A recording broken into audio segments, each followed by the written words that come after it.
Actually, that's like exactly when I had my child. Rich. Yeah, she was born in October. Yeah, like a packet. Oh, like a salty packet. Packet Me, of sodium. Yeah, exactly. Good tasty.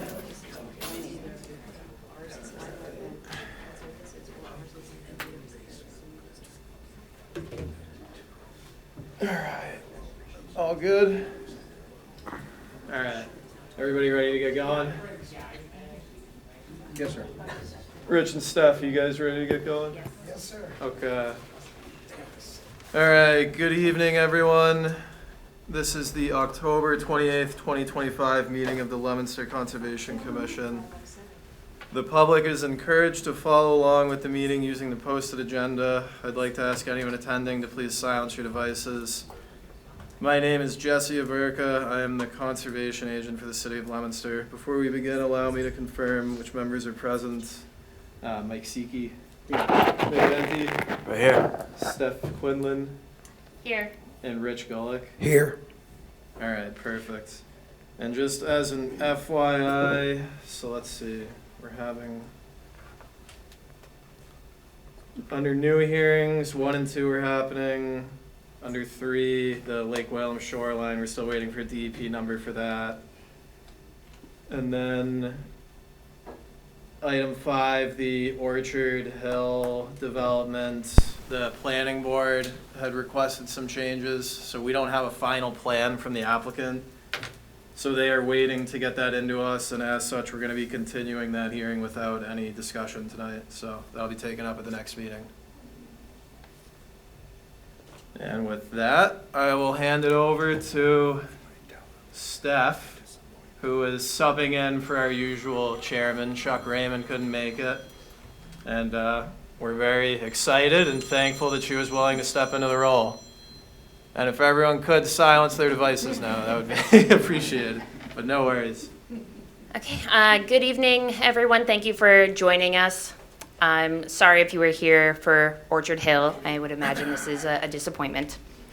But moving forward, the first item on the agenda is we check with the audience to see if anyone has any questions or comments regarding projects that are not on the docket for discussion. So if there are any general questions, we can take those now. No? Excellent. Moving forward. Oh, okay. Just, Bill Hannigan, Hannigan Engineering, just a point of order. Do we have a quorum? Is a quorum? Yes. Four of 7? Yep. Okay. It's 6. Well, we have 6, so we need to have 4. Even if we had full 7, we got 4. Yeah. Yes. Yeah. Thanks for keeping us honest, Bill. Yeah, no, it's definitely appreciated. Perfect. Next item, moving into requests for certificates of compliance. Item number 1, 940 Union, DEP file number 199-0439, work never completed. Yeah, so I don't have a copy of the plan, but this is from 1993 is when it was issued, and it was for construction of a garage at a single-family home, and there is no garage, so they never decided to go forward with the project. Now they're selling the place and realizing that they have this hanging over their property, so looking for one of the certificates that just says the work was never done. All right, so what's your recommendation? I say we give it to them. Sounds good. Yeah. Okay. Any questions or comments from anyone on the commission? Is that a certificate of incompletion? In compliance. It is, yeah, it is still like a certificate of compliance, but one of the options is just work was never completed, or you can give a partial, yeah. It's funny that it's called that, though. Any questions from the audience? Okay, I will entertain a motion to close this portion of the hearing. So Right? Do I? Yeah. Yeah. Do you want We don't know, we I don't can, know. we can just issue a Sorry. COC. Ah, beautiful. It's Yeah, not let's a go hearing. straight to that. Yeah. Do you want a motion to I will entertain a motion to grant the certificate of compliance. I'll make that motion. Second, I second it. Good stuff. And on that vote, how do you vote? Mike, Aye. Nick, Aye. Steph, Aye. and Rich? Aye. Thank you. All right. Next item, item number 2, Hannigan Engineering, Roche Ave, DEP file number 199-0118, partial completion. Is Bill still here? Yeah. Do you guys can go over what they have going on over there?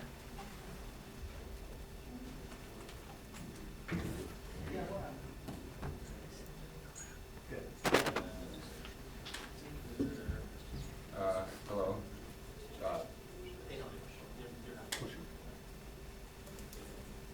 You guys can hear me, right? I think it's just on. Yeah, Okay. I think you're fine. Don't worry about it. I'm Dominic Elaine with Hannigan Engineering, representing Pierce Pond Realty Trust for the partial completion of Roche Avenue for a certificate of compliance. The roadway has been partially completed. Sorry, one second.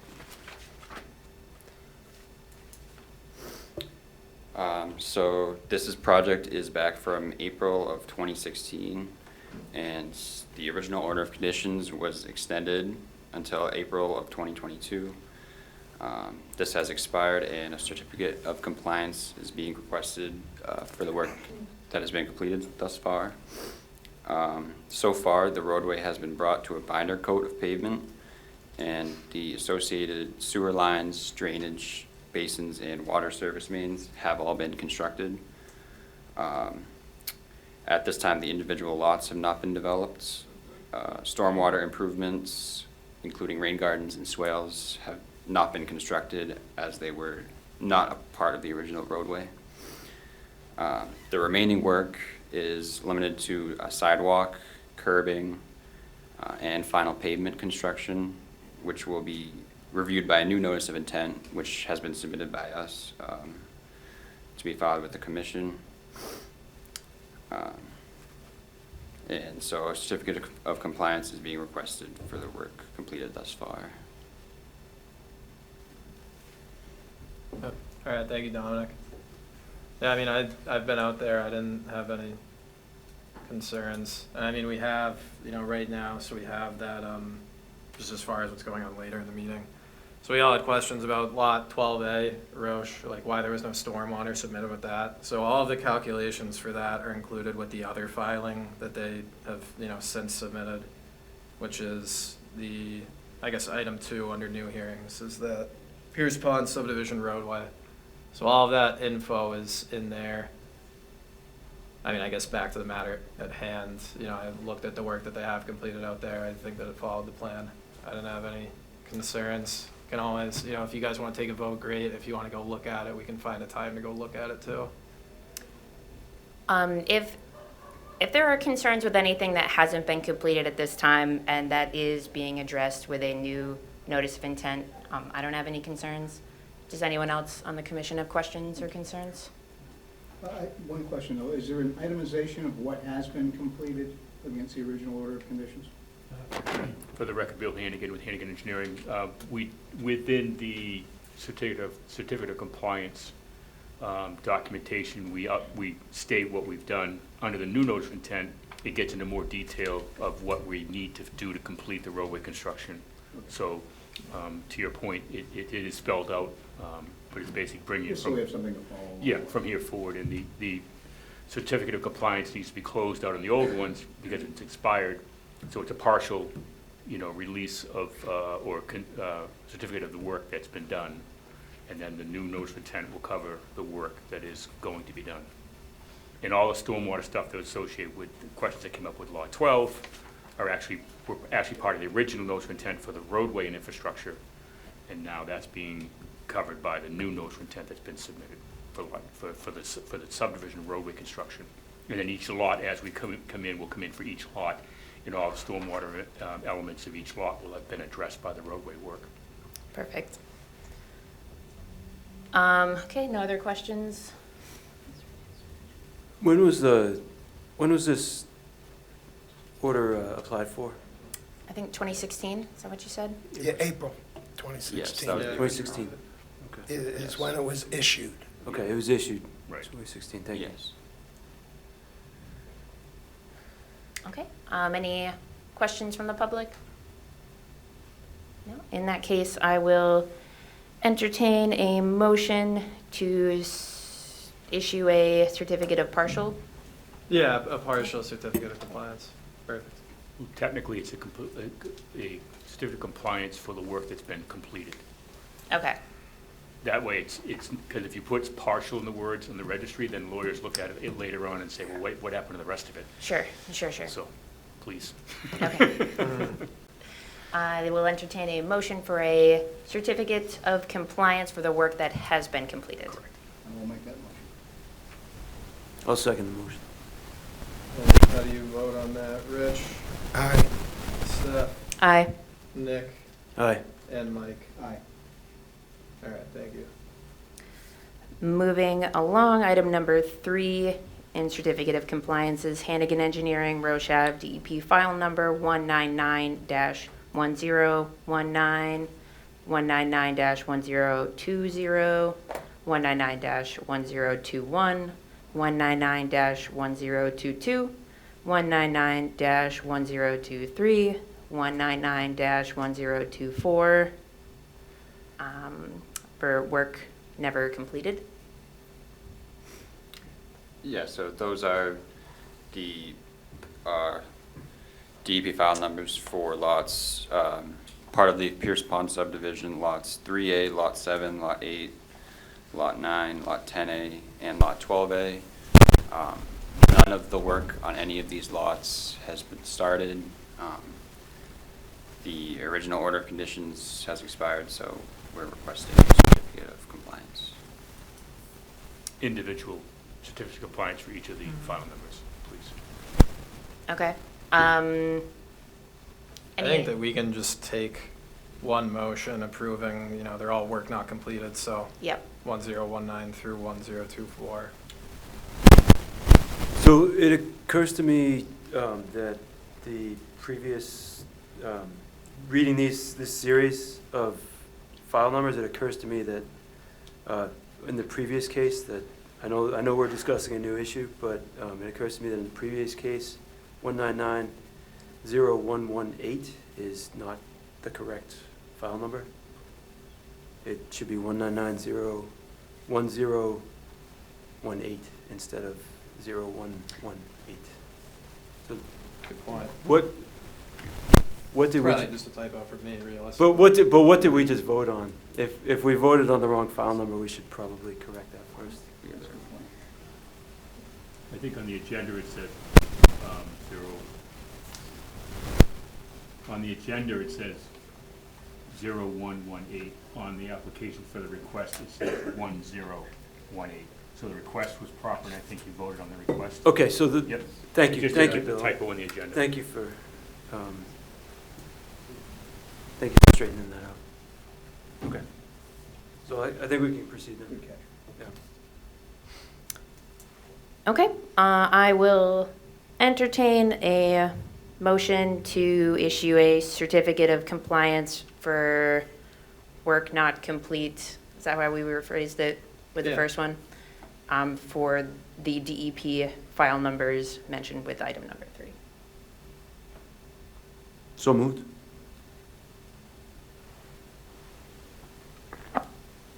I'll second that. And on that vote, how do you vote? Mike, Aye. Steph, Aye. Rich, Aye. and Nick. Aye. Thank you.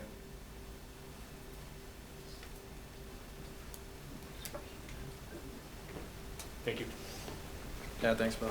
Thanks, Bill. And you too, Dominic. Thank you. Thank you.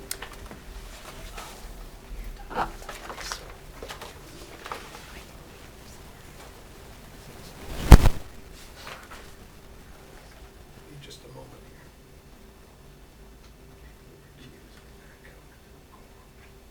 Those who stay there, okay.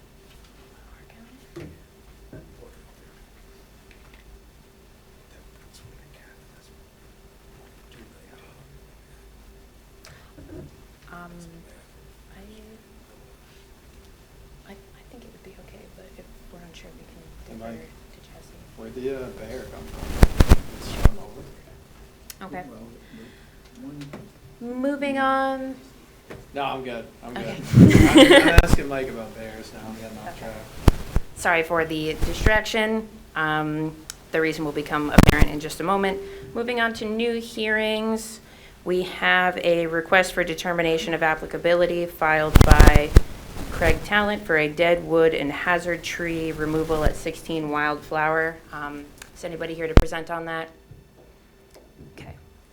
And the discussion that I was having with Dr. Gulick was that I, as kind of an abutter, we were wondering if it was appropriate for me to, to be a part of this conversation and to vote on the matter, or Yeah. if it would be more appropriate for me to recuse myself from the discussion. I mean, I don't, unless you feel you have a vested personal or financial interest in the project, then. I do not. Yeah. So, I mean, and I'm not a lawyer, but in my opinion, like after reading through the state's conflict of interest law, I don't think that, Okay. that's what it states, is you need to have a personal, like, bias, basically. I definitely do not. Do you object to me participating in the discussion? Okay. Great. Well, then I shall remain. Please state your name and address for the record. It's Craig Talent, 16 Wildflower Road in Leominster, Massachusetts. Nice to meet you, neighbor. Yeah. So I've been out to Craig's place a number of times. All he's looking to do is, he just moved into this house in February, and we're coming up on winter, and there are a few, the majority of the trees that he wants, I mean, it's really only 3 or 4 fairly large, like this dead one right here. There's one big pine that is, if it came down, another one right here. It's mostly small stuff, no more than like 5 or 6 dBH, other than this big forked pine, which is, right off of the stone wall, or I guess I would say developed area. Everything, the furthest tree end that he wants removed is probably 5 or 6 feet into the brush. So that's. is that one tree with a split? So yeah, it's Yeah, that's the V there. That's one tree, and then onto the right of the house, there's another massive, like bigger tree that Jesse mentioned, and there's just smaller ones that are dying, that like just kind of have longer branches that kind of hit the house. Like when we had the big windstorm the other day, the dead branches were just starting to hit the roof and falling off. So we're just trying to get rid of Those it. splits will come down fast. Yeah, especially the one that's tilting towards the house. That's Yeah, what that we're one's concerned about. it's gearing up for a unfortunate Failure. landing. Yep. Yeah. The one on the right of the house, Mhm. correct me if I'm wrong, can you go back to the other map? I think that is the area that would be more proximal to the resource area. Do you know how far 1 and 2 are from the flagged wetland area? Just, I think it's probably like 20 feet. I can pull up, I've got it, I'll pull it up. Cause I have that. The stumps I will think remain, Matt's the Yeah, one yeah, who, stumps Matt's the are- one who that's good. flagged Yeah, it, so question. as long as this will let me get into that folder, that I can pull up the flags that he submitted. Can you remind us, Jesse, where we are in terms of DEP inspecting the We- order of conditions and how that was complied with? I mean, that's, By at the that point, that's, developer? yeah. Not by this gentleman, but by the developer? Yeah, Make sure that's he's clear. well aware of that.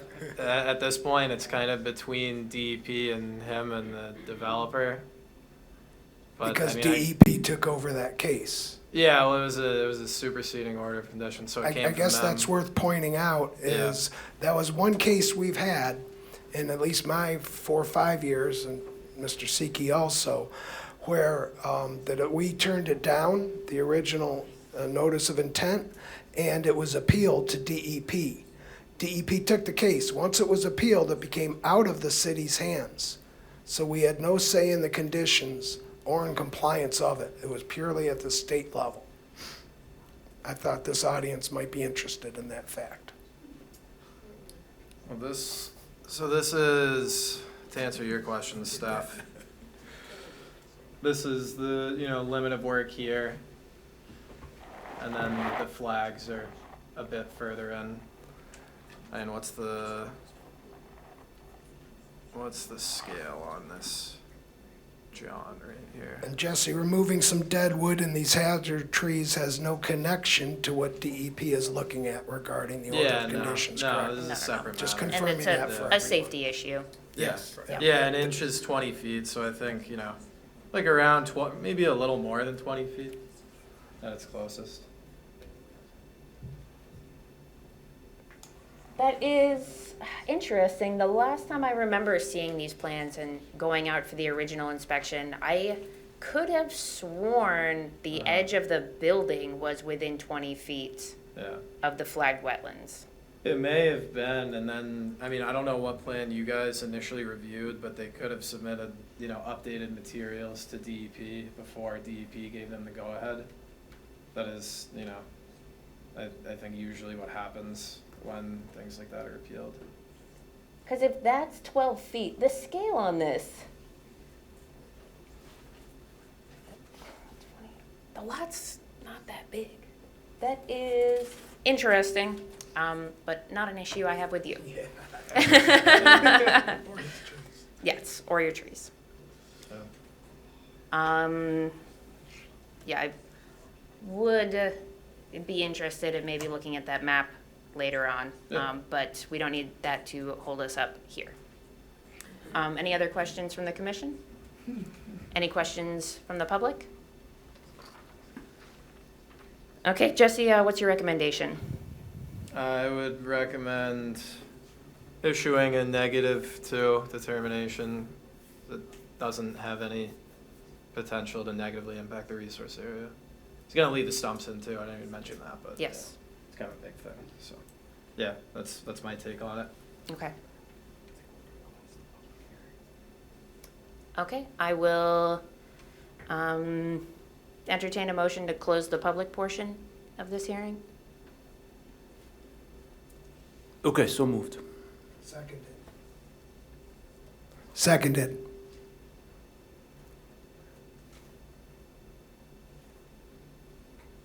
Oh, on that vote, how do you vote? Mike, Aye. Nick, Aye. Rich, Aye. and Steph? Aye. Okay. Thank you. Okay, and then I will entertain a motion to issue a -2 determination for Mr. Talent for the removal of these deadwood hazard trees, so long as the stumps remain in place. So moved. I second that. And on that vote, how do you vote? Rich, Aye. Steph, Aye. Mike, Aye. and Nick? Aye. Okay. All right, you're all good, Craig. Thank you. So much, everyone. Yeah, I'll be in touch Yeah, about I'll let getting you the know when I paperwork. schedule the thing so you know Yeah. if you wanted to come out for it. Cool. All right, thank you. Appreciate it. Moving forward, we have a notice of intent filed by Pierce Pond Realty Trust, represented by William Hannigan, for the Peace Pond subdivision roadway extension on Roche Ave.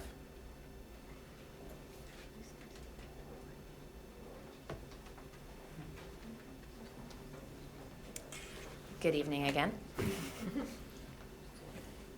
For the record, Bill Hannigan and Dominic Elaine with Hannigan Engineering. So this is the follow-up of the discussion we had earlier tonight. At this point, we haven't received a DEP file number, nor have we received DEP comments. So, and I believe we've all been out to the site to see what the conditions are now, and the plans show what the conditions are going to be. So we would request that the hearing be continued to the next meeting, and hopefully we'll have DEP comments and a DEP file number by then. Perfect. Okay. I know you had a long night, so. Not nearly as long as it could have been. Okay, any questions from the commission? Yeah, I have a question. Do you have a stormwater plan stormwater management It plan? was all submitted, yep. That's, Yes. that's attached to the notice of intent? Correct. And Yeah. we have that? Yeah, that's all. Calcs, Okay. calcs, stormwater management, certifications, documentation, operation and maintenance, all that stuff's part of the new notice of intent, correct? Okay, is that? Yeah, that's all, that's all in the drive here, Okay. yeah. Okay, thank Yeah, you. if you go to, I think it's this one, it says everything. Great. Yeah. What's the verbiage I'm looking for here? Okay. Okay, continuation, thank you. Any questions or comments from the public at this time?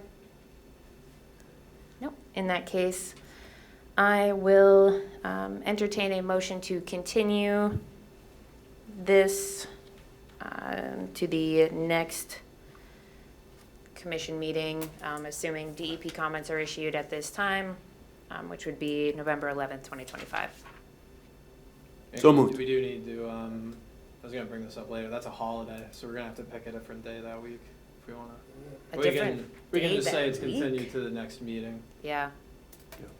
A Okay. date to be determined. The early November meeting. Yeah. Works. Is that acceptable to you guys at this time? Yeah.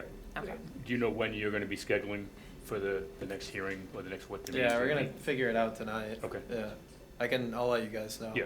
Give you a heads up. be sometime in that time frame? Yeah, perfect. Thank you. Yeah, thank you. Thank you, guys. Thank you.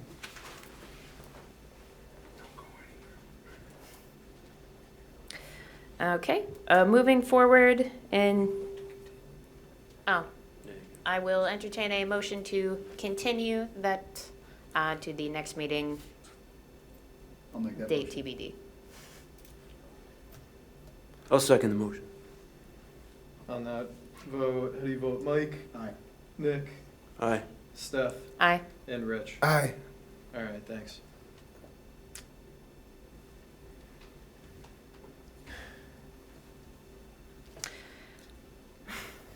I keep pausing, waiting for someone else to move this forward. I keep forgetting it's my job.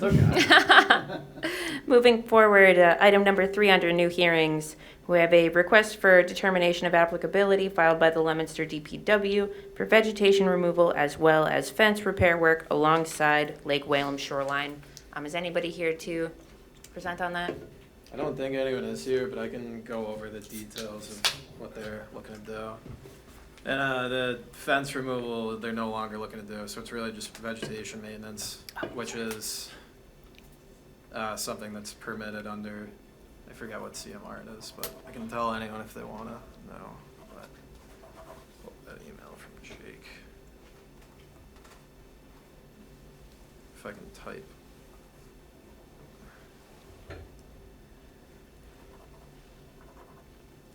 So essentially, all they're looking to do is, in the maintenance of the roadway here along that Lake Whalum shoreline and this fence. They were gonna repair the fence, they don't want to anymore, they're not moving forward with that. But they wanna cut back some of this brush, it's just a nuisance, just getting in the way. And they're gonna be operating, like I said, brush is a permitted, brush removal like that is a permitted activity, but they're gonna be using gas, like weed whackers and saws and things like that to remove it that close to the water, so they wanted a determination from us due to that. Okay, any That's about that. questions? Well, should the fence repair be taken out of the request? So when we grant a negative determination, we can input info on that. I just put this on the, that's what the ad went out as, so I left it as that on the agenda. Okay. But, yeah, no, good point though. Just gonna say, any other questions? It's all mechanical removal, no chemicals? No, no chemical removal, nope. Just weed whackers, loppers, Yeah, chainsaws maybe? yeah, exactly, yeah, So the only risk would be oil, fuel? yeah. Yeah. I was gonna say, I mean, my recommendation would be issue a -2, but put in the condition that we have, which says no refueling within, I think 50 feet is fine in this case. So they're Within not- some particular distance? Or Yeah, I mean, I think in NOIs, it's typically 100 feet, I think in this case, for simplicity's sake, I think if you're 50 feet away, it's fine, you know, you're on the other side of the street at that point. Yeah. But That, Any further, you'd be on somebody else's property. that's kind of, that's Yeah. kind of what I'm getting at, yeah. So that's Okay. my 2 cents, but, you know, it's, yeah, I mean, if my 2 cents is if they're on the pavement, if there was, you know, any kind of release, it could be dealt with very quickly. yeah, You know. yeah, absolutely. It's just like not on the porous soil sand next to the No lake. refueling over the water. Yeah, Yeah. yeah. But I think 50 feet is more than reasonable if that's what the standard boilerplate says. Any questions from the public? No? Okay. Would this be a -2, Jesse? Yeah, that's my recommendation. All right. I will entertain a motion to grant a -2 determination. Could I ask a question? Oh, please. Yeah. What kind of vegetation is this? Is this upland vegetation? You know, I didn't really spend long identifying it, but I would imagine so. I mean, what they're concerned about is the stuff that's up on the rocks. Okay. Like, not really, Looks like there's some sumac there. Yeah. yeah. Okay. Do you have any particular species of concern that you're trying to look out for? I guess I'd be, I got some reservations about removing wetland vegetation. I find it It's unlikely some- that, But the sumac would be upland vegetation. Yeah. It doesn't appear to be. I mean, their reason for doing this is just like vegetation encroaching into the roadway. And, you know, you can see that it's raised up, Yep. so. And this is for just access, effectively, or is it vista pruning, or Looks like it's for maintaining the fence just, from not getting overgrown. okay, That's Yeah. structural integrity of Yeah, it's the just maintenance, just Okay. routine boundary. maintenance, okay. essentially, yeah. Um, And again, Okay. if they're not removing any stumps or any of the roots or anything, Yeah. it'll just go Yeah. back. so. Yeah, yeah. Okay, thanks for clarifying those things. Yeah, yeah, of course. I will entertain a motion to close the public portion of this hearing. I did. So moved? I'll second that. Okay, on that vote, Mike, Aye. Nick, Aye. Rich, Aye. and Steph. Aye. Next, I will entertain a motion to grant a -2 determination. I'll make that motion. I'll second it with the condition that any fueling is 50 feet or more away. Yep. Does that work? Yeah. Okay. That's fine. Perfect. All right, how do you vote? Nick, Aye. Mike, Aye. Steph, Aye. and Rich. Aye. Lovely. All Okay. right, moving on to continued hearings. We have a notice of intent filed by Peter Bavenzi, represented by William Hannigan, for the construction of a single-family dwelling at Lot 12A, Roche Ave, DEP file number 199-1216.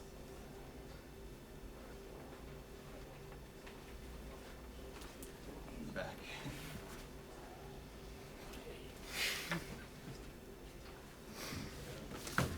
It's just the Hannigan show tonight. We're here for your entertainment. For the record, Bill Hannigan with Hannigan Engineering, along with Dominic Lane. I'll let Dominic go through this. We did have an initial meeting and a site walk, but I think a lot of the gaps have been filled with the different order of conditions and filings we've done since then. But do we have the plans, Jesse, to bring up? or- Yeah, I do. I'm pulling them up right now. When was that first meeting? Right here. Oh. So.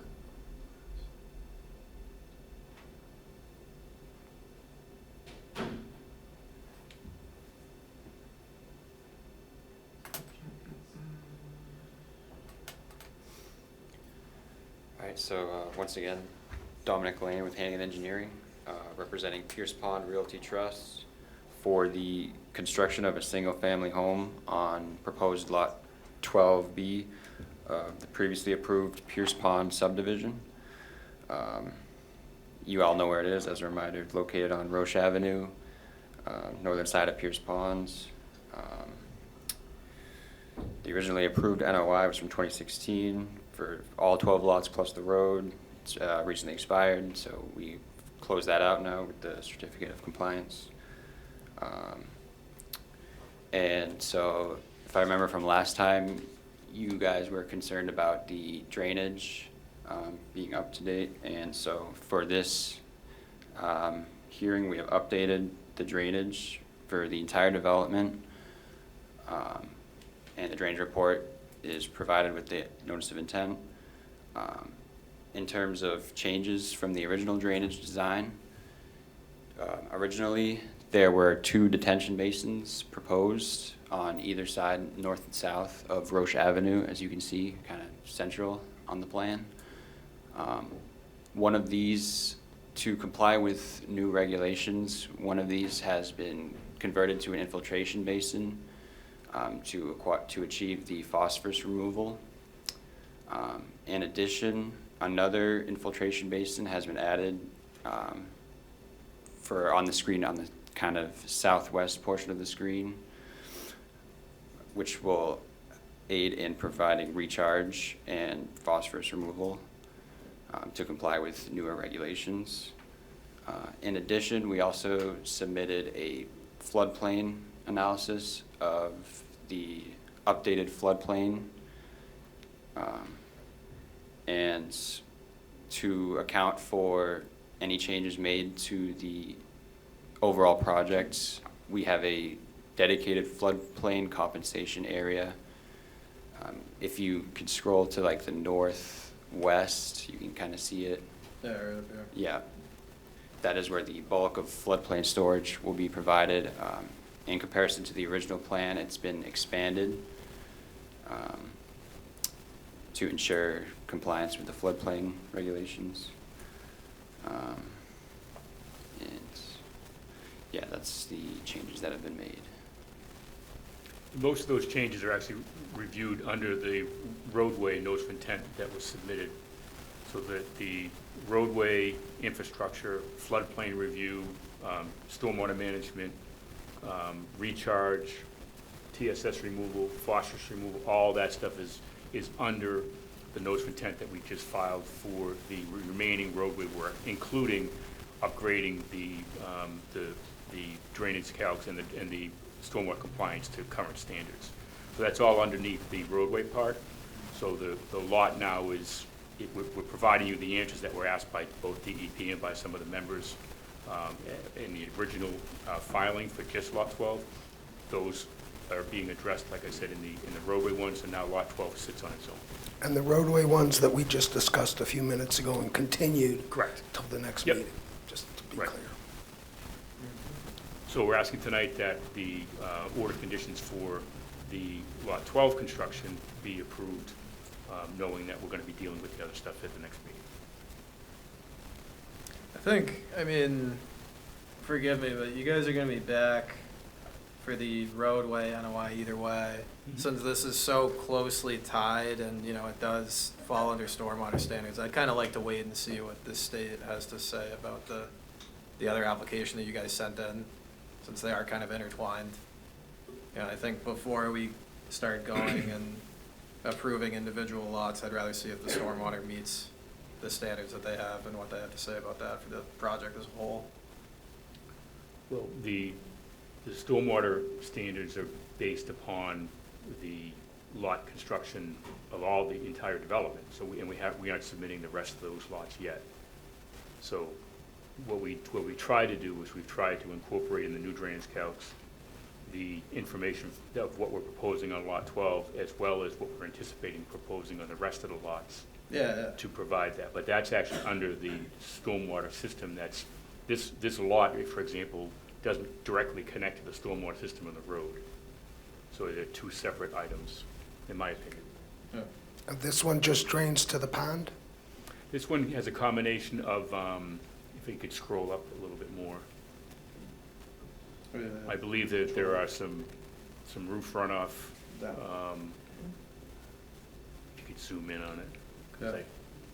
I believe, what we try to do is we try to make it so that each individual lot, as we come in, will be able to evaluate any, because we don't know exactly how big each house is gonna be, so that the balance of the work on each of the lots would be attributed to what we're doing on the lot.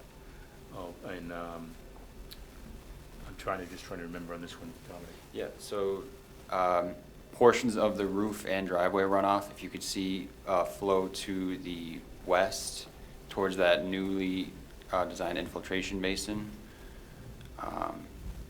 And to I'm not the- sure if this is the most up-to-date plan. No, I'm not sure if this plan shows, Yeah. is this plan showing the changes we made to the drainage system?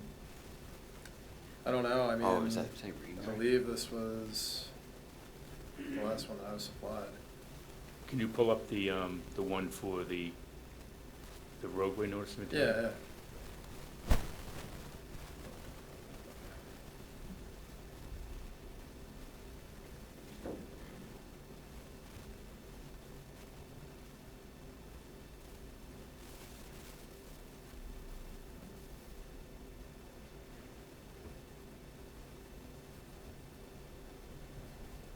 So if you zoom into,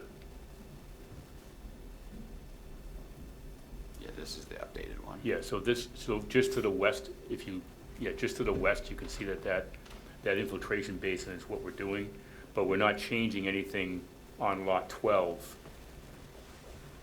between what we submitted originally and what we're going to be reviewing under the roadway construction project. So lot 12 is independent of the rest of the work we're doing, the rest of the subdivision. Does that make sense? No, I mean, I understand what you're saying. But We'd it's also, still, we'd it's- also like to we'd like to be able to get going on lot 12 before the frost hits. Yeah, So that's no, part of it, you no, know. I could definitely We're, get we're that. gonna be here, so. Yeah. If the rest of the project did not go through, you would still do this one on lot 12? Yes, So they are somewhat separate. And none of the others will come before us until we get through the roadway that is approval. actually true. And the whole Correct, yep. stormwater plan. Correct, that is true. Okay. Yep. I'm not feeling much objection to going forward today, Jesse. Yeah, that's fine. And we're to understand that the stormwater for lot 12 drains to the west, to basin 2, and that's how it's stormwater managed. Actually, it's the same on the plan that we submitted for lot 12. It still flows to the west, but the mechanism of what's capturing it is different under the new roadway layout versus the plan that was submitted for this one. And the previous one, it went to a rain garden. Now it's going to an infiltration basin. So the stormwater still goes the same direction in either case. So the work on lot 12 is really independent of everything else. And then when we go back and we come in with the next lot, the information will be consistent with what we have hopefully approved under the roadway package that we've submitted already. It will just come in one lot at a time at that point in time. After the roadway one is completed. Correct, yep. Yeah.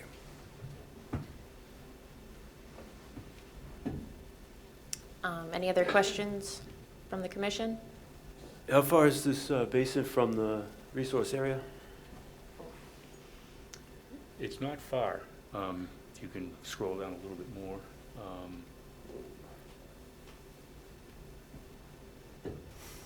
I'm gonna just guess at about 35 or 40 feet, based upon, Yeah, I don't have an It's a 100-foot buffer zone from the bank. Is that correct, Bill?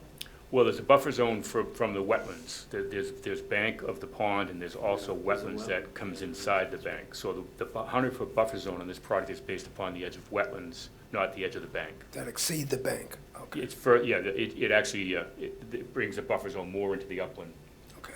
with the wetland lines. Is 35 sufficient for infiltration? I thought it had to be 50.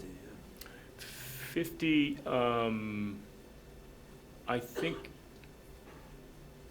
well, if we have the plans, let's measure it. Because I'm, like I said, I'm looking at this and on a screen far enough away, and now that I'm, What's the scale on this? It should be probably 40, 30 or 40. Should be in the lower right.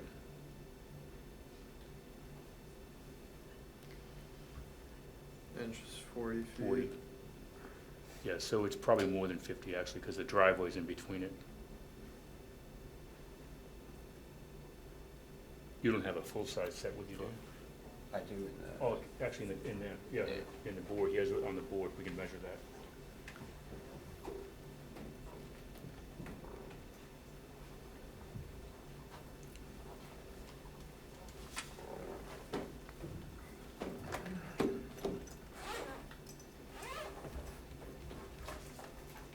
You zoom further out, it gets closer.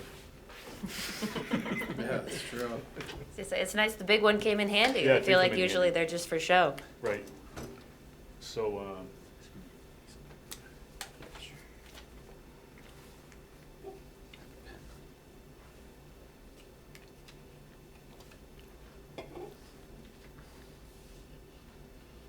yeah, it's probably, actually, I'm just looking at it now, the 100-foot buffer zone, if you bring it back up, the 100-foot buffer zone goes through it, so it's 100 feet away from the Okay. basin. If you look, Very good.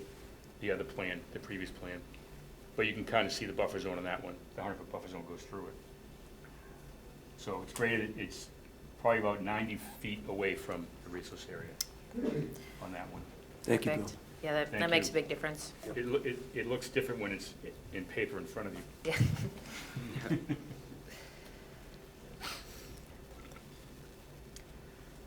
Okay, any other questions from the commission? No? Any questions from the public? Okay, Jesse, what is your recommendation? I guess the standard plus the special conditions that we have. Yeah. Can you elaborate on the special conditions? It's essentially the standard one's expanded. It's Okay. like boilerplate. It's a Got it. one page that we attach to anything that's more than, an incredibly minimal project. Right, okay. Yeah. I think we're familiar with those. Yeah. It's exactly. a much shorter version than the last one you may have seen. Okay, We cut it from 6 pages almost down to 1 1/4. so you're using small print. And we expanded the margins. No, we cut words, whole Magnifying glass. sentences. All right, thank you very much. Okay. I will, I will make a motion to close the public portion of this hearing. I'll make that motion. I'll second the motion. How do you vote, Mike? Aye. Nick? Aye. Steph? Aye. And Rich? Aye. Thank you. Okay, and then I will entertain a motion here. Can somebody help me with the words here? What are the words I'm That was looking good. for? Entertain a motion to approve the notice of intent filed by Peter Belvenzi for Lot 12A at Roche Avenue, DEP number 199-1216. Okay, I will entertain the motion to approve the notice of intent as described by Dr. Golick. I will make that motion. Thank you. I'll second it. How do you vote on that, Nick? Aye. Mike? Aye. Steph? Aye. And Rich? Aye. Okay. Thank you very much. Thank you. Yeah, thank Thanks, you guys. Before we continue further at all, just wanted to check in and make sure that, because so many people have stayed, just wanted to reiterate that we will not be having a discussion about Orchard Hills tonight, just making sure that everybody here is prepared for that. As was announced at the beginning of the meeting. But we Yes. want to make sure that got understood, that we won't be taking public comment tonight until the next meeting. So, but we appreciate your interest in all these other cases. Of course, you're welcome Thank to you. stay. Yeah, love it. Thank you. Okay, moving forward, continued hearings, item number 2, notice of intent filed by Sean Collette, represented by Brian Marchetti for the construction of a single-family home associated with site improvements at 0 Bascom Street, DEP number 199-1218. Wow, that's embarrassing. It's okay.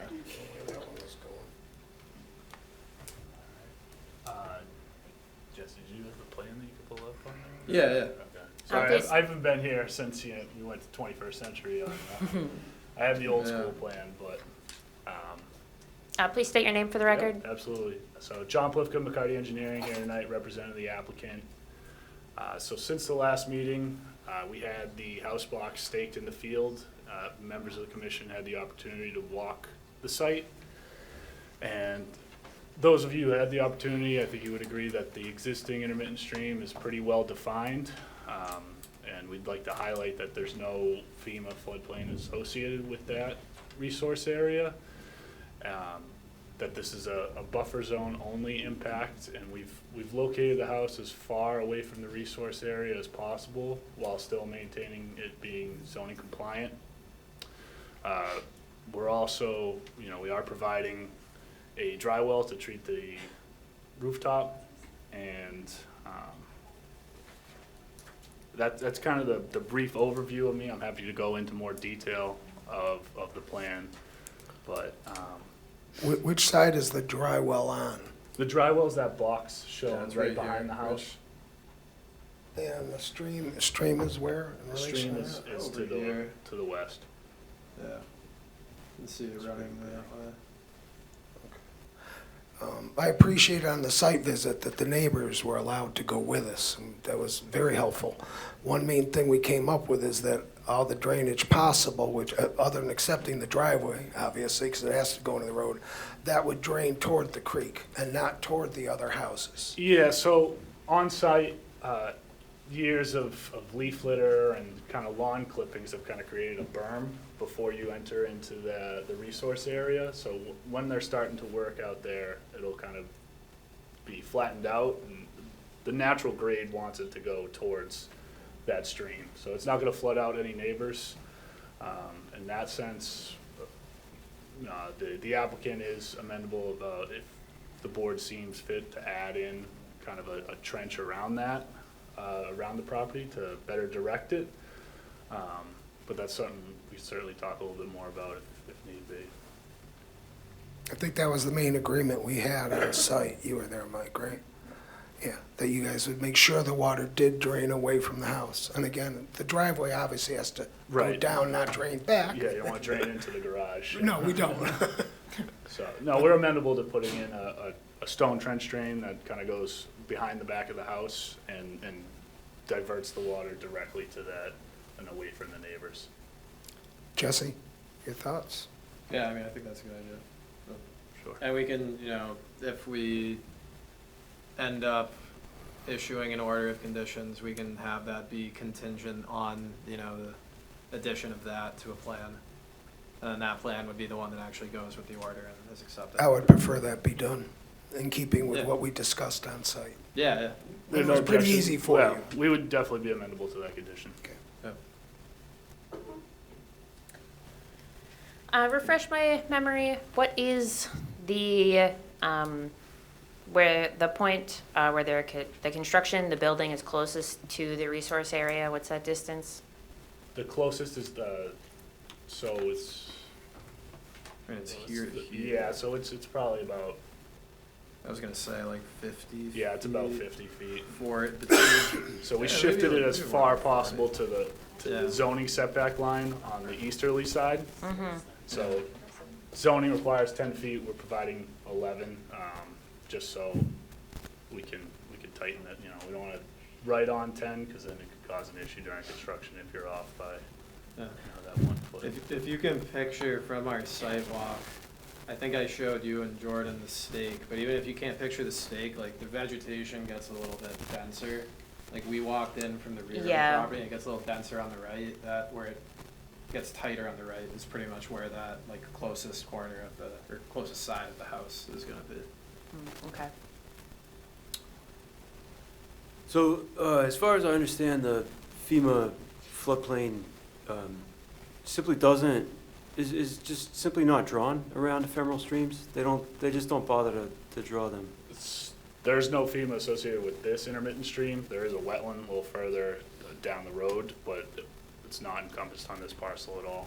Yeah, as far as I understand, for ephemeral streams, FEMA doesn't delineate floodplains. So, however, we do have evidence of flooding in this location.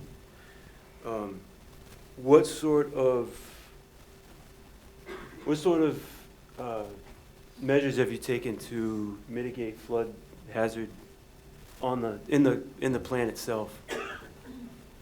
So there is elevations associated with the garage and the house, the top of the concrete.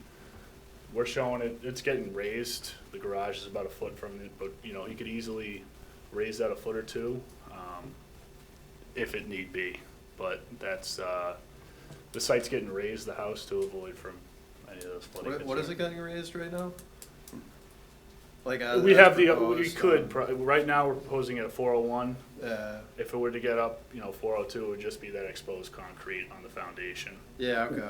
Why would Yeah. you raise that? If flooding was a concern. Yeah. How If does you that guys- affect it? When I'm missing something there.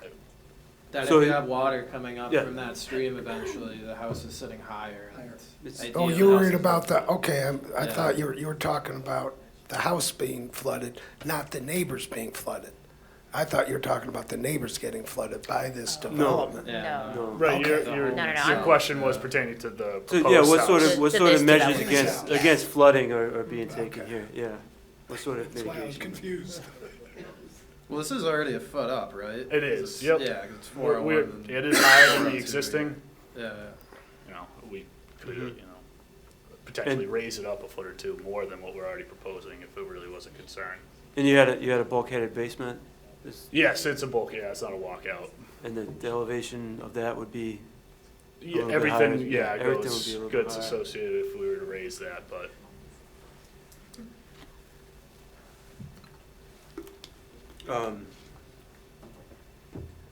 additional measures might be limitations of impervious surfaces. Is there, I don't know, I guess we could impose conditions on like outbuildings, like sheds, would potentially be a problem here, if it's prone to flooding. But that would have to come back to us, though, regardless, right? I mean, I guess No, no, it's under 200 feet. it's small. 100.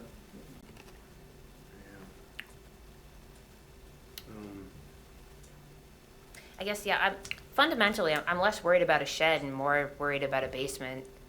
Yeah. Sure. And again, this is, outside of our purview, but just out of concern for the future owner of the house. Excuse me.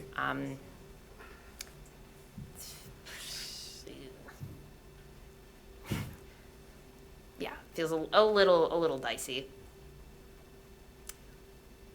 It did appear that soil was pretty porous over there, though. It's all gravel. yeah, there's a lot of it's a lot of It's a lot of gravel, gravel. so it Yeah. should drain well. It's probably an alluvial deposit associated with the stream. Excuse me? The gravel's probably an alluvial deposit associated with the stream.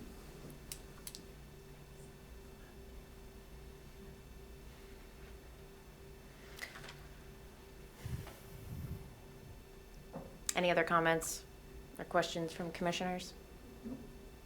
Any questions or comments from the public? When you come up, please state your name and address for the record.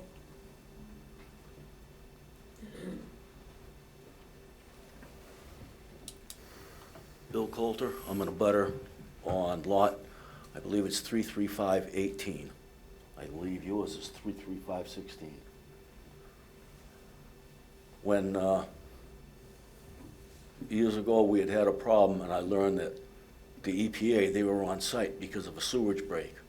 The EPA covers that entire wetlands from behind Bascom Street and on. They also cover the two tributaries that lead in, the length of them. When I spoke to a representative of the EPA, they said that the Army Corps of Engineer has actual authority over all wetlands in the U.S. When I spoke to them, they had not gotten any application or request to look at the property, to address these flooding issues, to have them look at it and decide what should be done and what needs to be done to address these concerns of flooding for the neighbors and for the new house if it gets in there. I didn't know if you had received anything yet, Jesse. I So think the only time that the Army Corps of Engineers would get involved is if you're like redirecting a stream, if you're changing the natural course of a water body, things like that. Work just in the buffer zone of an intermittent stream like this would not trigger their Oh. involvement. that's something I got different, but what I wanted to know was, had they contacted you about it? Because they said they've gotten no applications, no request for I haven't any heard anything projects from in them. Leominster, never mind Orchard Hills or the single family. They've got nothing from your office or from anyone, the Well, developers. either that would come from an applicant if it warranted their jurisdiction. They said the developers should also be sending them something to let them know where they're working. Yeah. They've got nothing from anybody in Leominster. I About think any that work. if they had reason to get involved, I'd be hearing that from them, to be honest. What I would request is there's a delay in this until, because of the government shutdown, get a definitive word from the Corps of Engineer on yay or nay, as far as whether they're gonna become, as you said, involved or not. I mean, also just, I don't know, to make a point, to hopefully make you feel better and a point to you guys, every time that there's an entity that has jurisdiction that hasn't been looped in, that's always one of Mass DEP's comments. They had 0 comments on this project, so. I do not believe that the Army Corps of Engineers would be involved in this. This is a Massachusetts DEP question under the Wetlands Protection Act related to the stream. There's no actual wetlands, correct? It's just this intermittent stream. That's correct, there's no wetlands Right. associated with it. So there is no wetlands in that sense. According to the EPA, there is, and the tributaries are also, and they're the ones who referred me to the Army Corps of Engineer. The DEP is the governing agency on this situation. That's my understanding. That's the state, the EPA is federal. They oversee that wetlands that's all this leads into. And that comes right off of their map. They were there on site in '94, I believe it was. The mayor remembers them, because they had an agent overseeing the containment and the reconstruction of that sewer line because it was going into the wetlands. I mean, I can't speak to that. I can say that we are a conservation commission. Conservation commissions are municipal boards that get together to enforce the Wetlands Protection Act. We do that in conjunction with DEP, which is why we wait for their comments, and we enforce a state law. You know, we're not versed in federal regulations. We don't have any authority to enforce them. No, We're and here I to- wasn't either until they informed me and then kind of upped it and said, no, it is part of the EPA area, EPA wetlands, but ultimately the Corps of Engineer oversee all wetlands within the United States. That is not correct, I believe. Massachusetts has basically primacy for wetland regulation here. They oversee the regulation, but the Army Corps of Engineer apparently has control over the wetlands for all of the US. So if this is a sanitary sewer and the sewer we're discharging into the wetland there, the EPA That's what might- happened was, that's Yeah, when the I EPA first might get realized. involved in that instance. They yes. were there, and then they were the ones that In that said, instance, yes. it's their area, and then they Yes. said that to oversee all of Yes. it for a question, any further questions, the Army Corps of Engineer would be the final, as far as deciding what falls into theirs and what would be allowed, you know, to go to, as you said, Jesse, the Well, DEP. maybe with running a sewer line next That's to true, an yeah. intermittent stream, that might be something that they would weigh in on. As far as a single-family home, Well, it's there because aren't- it's within the buffer zone, I guess was the question. yeah, I mean, every project that we see is within a buffer zone. They just simply don't have the time or the resources or the authority to review every single building project that is within a buffer zone. Yeah, I think you're thinking of the funnel in the wrong direction. You know, like we're here because they can't do everything. It's like not every court case can go to the Supreme Court, you know what I mean? Like this is, Yeah, no, I understand, but that would be something they'd look at, and then they decide if it's something they should get involved with, or leave it to you and the state. again, I think if this were a larger project, you know, if rivers were being diverted, if, you know, there was impacts directly to a resource area, that might make more sense. But unfortunately, I don't think they would have any comment on a single-family home being built in a buffer of an intermittent stream. Well, under the DEP, it's 100 from either side of the creek, I believe, right? What's your That's how the Yeah. buffer works, correct? DEP. Yeah, That's what yeah, you there's a thought? 100-foot Okay. buffer zone extending from the So high water line. of the- Maybe because it's stream. entirely within the buffer zone, that's something they would look at, as you were saying, talking about the flooding issue. It's not in FEMA floodplain. Under Wetlands Protection Act, that FEMA bordering land subject to flooding, that's the only thing that we are looking at. And it's not in Okay, there. so All that, I mean, Wasp Brook to the north of it, or Wasp Meadow, I think you were calling it. that's Wasp Meadow, yeah, Yeah, that's yeah. the entire. That all is, this is just an intermittent stream feeding out of it. It's not in there. What Well, they have determined. that's what I is was the going by floodplain. with the EPA, because they said it goes by the wetlands, as you said, Wasp Meadow, but the tributaries leading into it. And there's the two, one that comes from Barrett Park, that's the main one, and then the one that they want to build along that side of.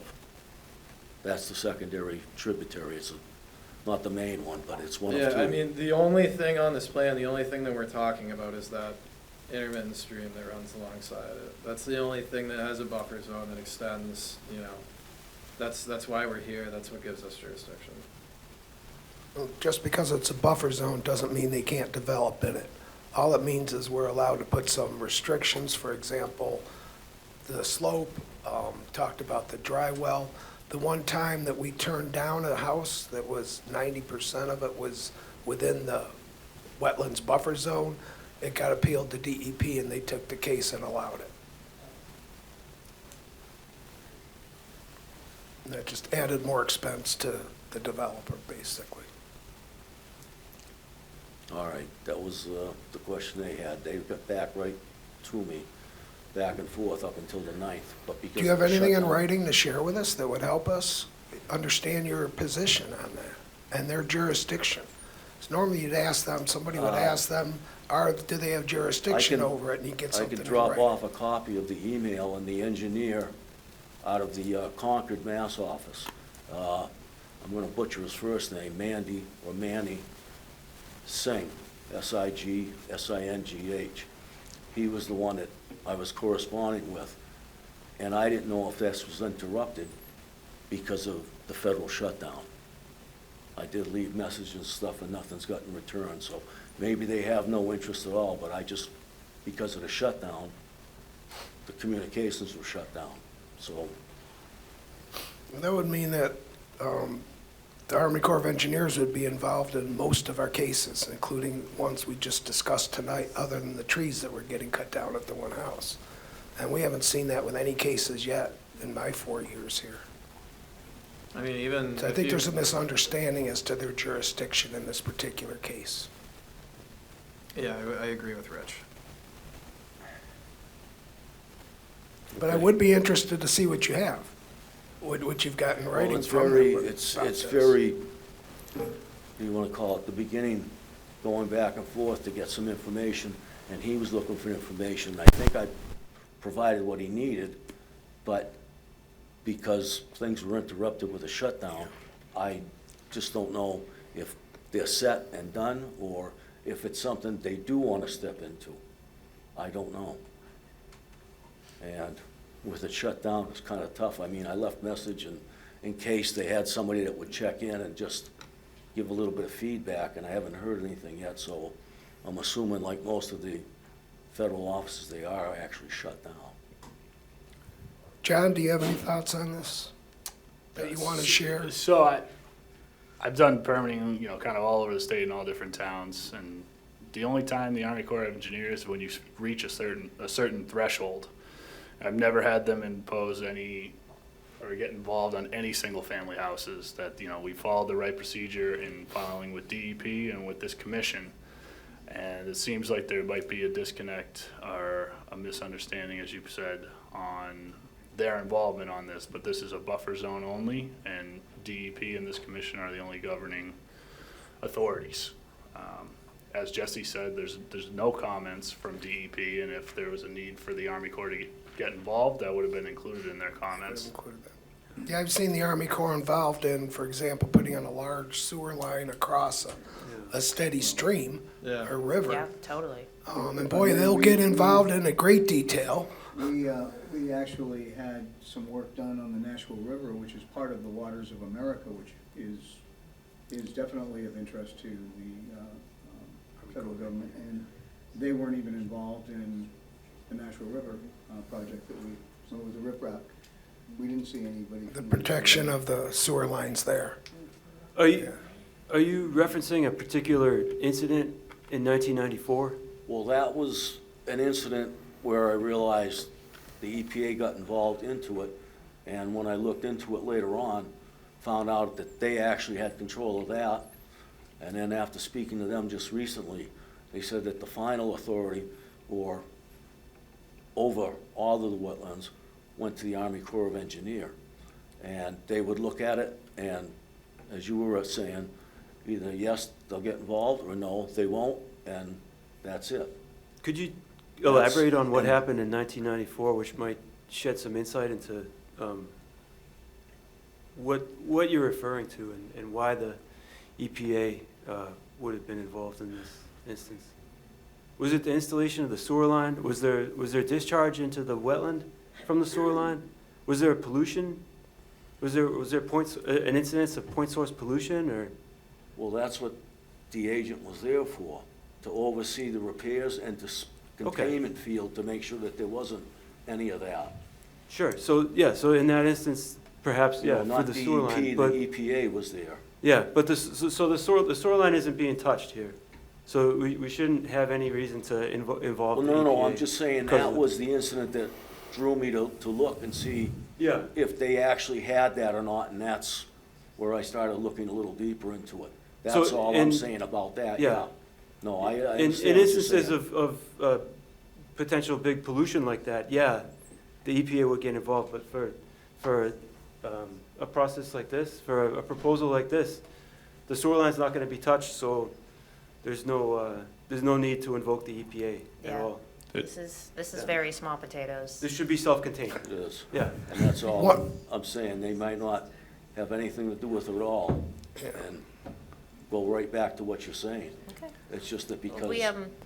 We do appreciate your interest and your willingness to look into that, but I do think that there is some kind of misunderstanding about their jurisdiction or their potential involvement with this case. The concern expressed by other abutters was that the water would come toward their houses where there's been other flooding in that open lawn area. And we're trying to ensure that that water does not. It goes the other direction. No matter what we do, the same amount of water is going to land there. Yeah. Question is, what direction is it going to go? How much goes straight down? How much goes toward those neighbors? And how much goes toward the stream? I'd rather see it go toward the stream and down to the main wetland that you've referenced. And that's what this development would do with that house. Thanks. Thank you. Thank you.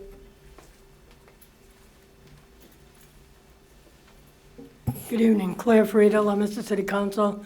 I just want to reiterate, I think what Mr. Coulter is probably talking about is we had a very severe situation in the Bascom Street area back in '94, and we were under a strong consent order by DEP because there was infiltration into the water system.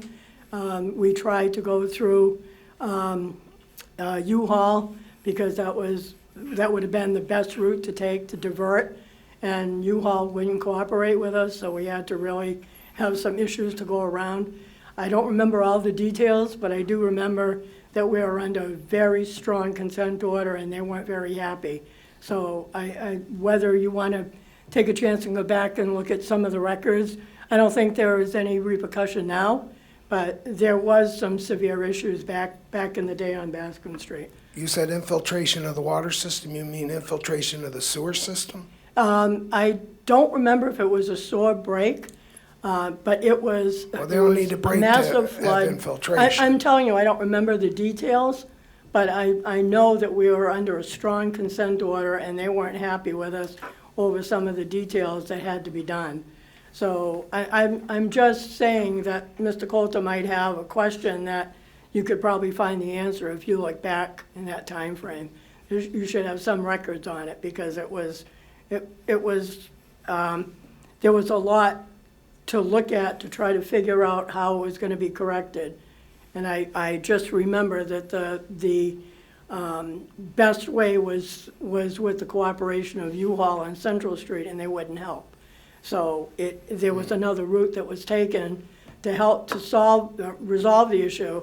And I'm not sure what it was, because I'm trying to go back Sounds like a in my sewer memory. line issue. Clearly, it wouldn't be infiltration of the drinking water I system. could have used the wrong word, I used infiltration. I'm trying to think of what the issue was, but it was a serious consent order that this city was under in Understood. the Bascom Street area.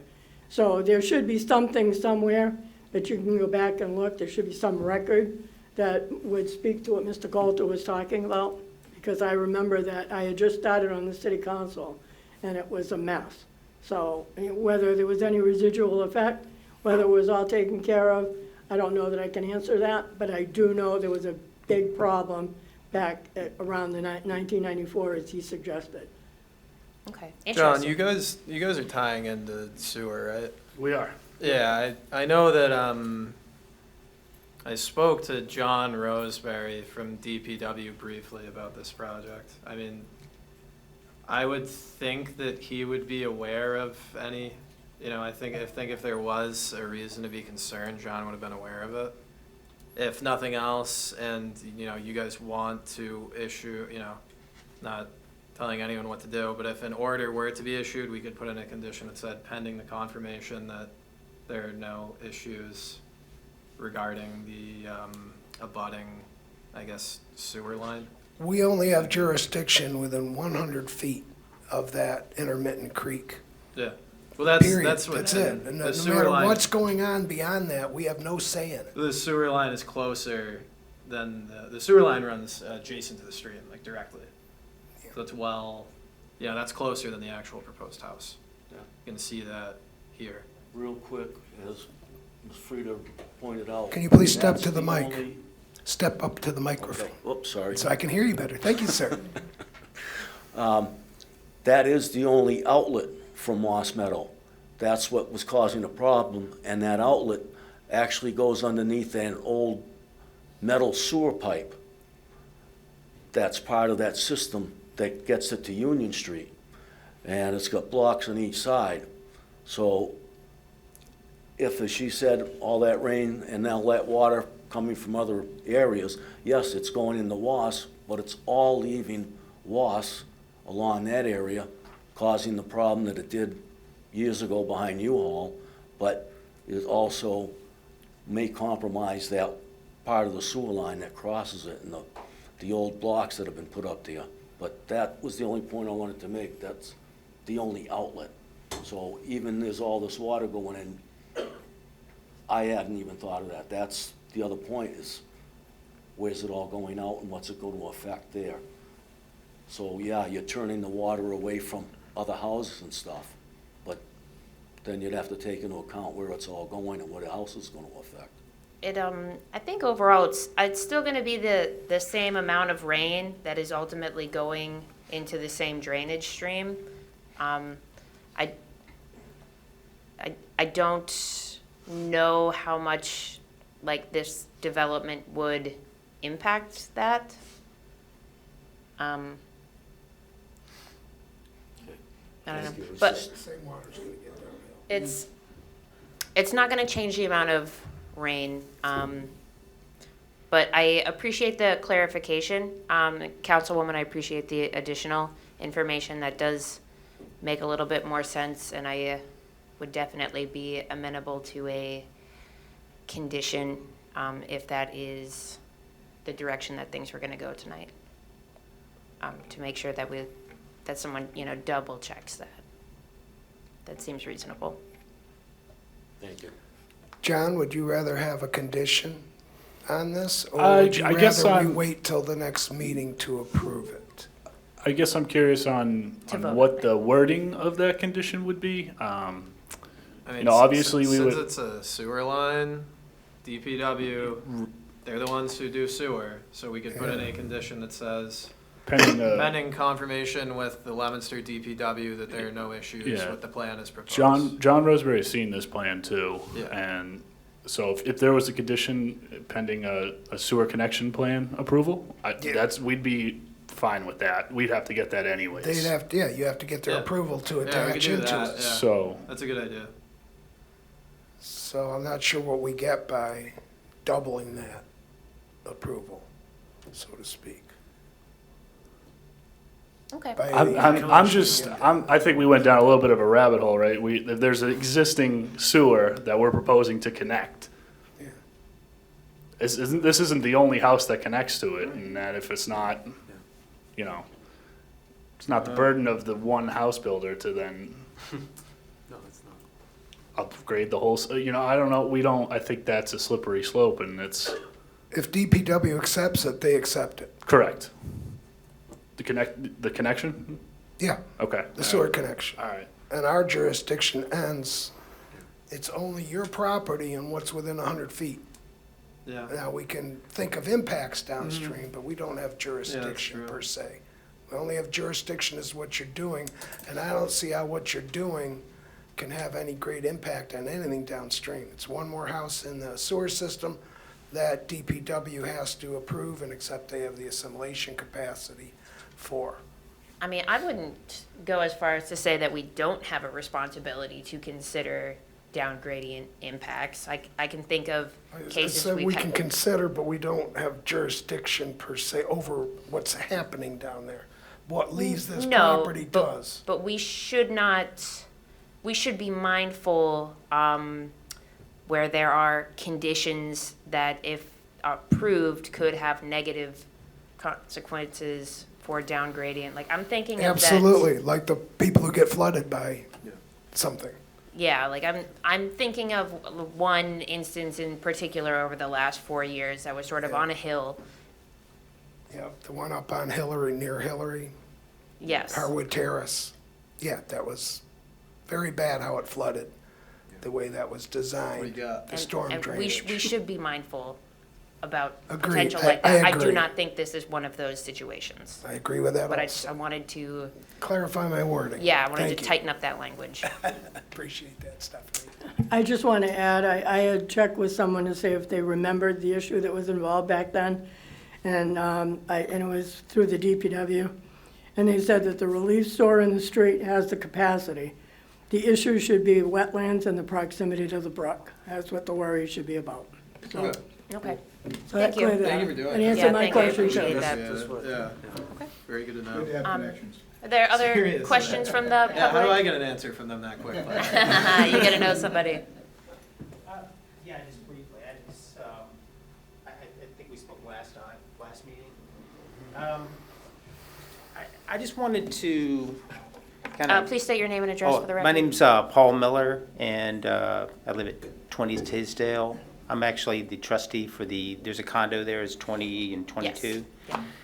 And I'm just going to ask Jesse, did you Yeah. get a chance to talk to them about updating in the assessor's Oh, office? yeah, I did speak to them, to be honest. I know Totally they're really different- busy. No, so- no, it's just a different world with like trustees and how all that stuff works. They explained it to me. If you want the answer, you can feel free to reach out to them and they can explain to you what happened. It made sense to me at the time, but like I said, it's a different world and I have enough difficulty keeping track of my own regulations. so I can go and I talk to them. leave about it, that yeah. to them. Yeah, I can go and talk to them. So, Yeah. I'll be really brief, and, because I know we've been hashing this over. My main concern, and when you guys came out to look at the property, was flooding. This is gonna flood. There's no question about it, because there's houses there that have been there that sit up higher than this, considerably higher, that have flooded. So it's going to flood if you build a house there. And there's a reason why there haven't been houses built there. And, I mean, we showed you some pictures, you know, on that one rain event, and that, okay, that was an extraordinary thing. But there's been flooding, not just that one time. There's been flooding there for decades.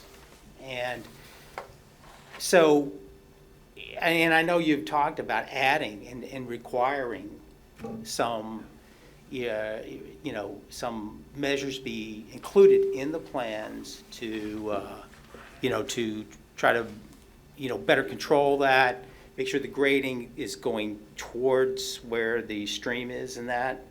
And I know after that one rain event, it probably kind of redirected the stream a bit. I know when I was back there, you can tell where the erosion was around, like, you know, some of the trees, and they were exposed, like, you know, roots and that sort of thing. That all looked recent, you know, to me.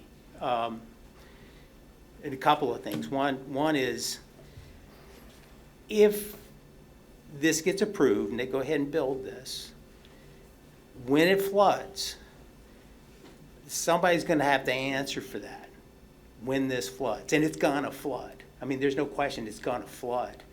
Unless you build it up, and I mean, you'd have to get it up higher because you're at the level of the stream right now. So I think a foot, that wouldn't be enough. 2 feet probably wouldn't be enough. I mean, if you looked at the flood that we showed you the pictures of, it would have been under about 4 or 5 feet of water.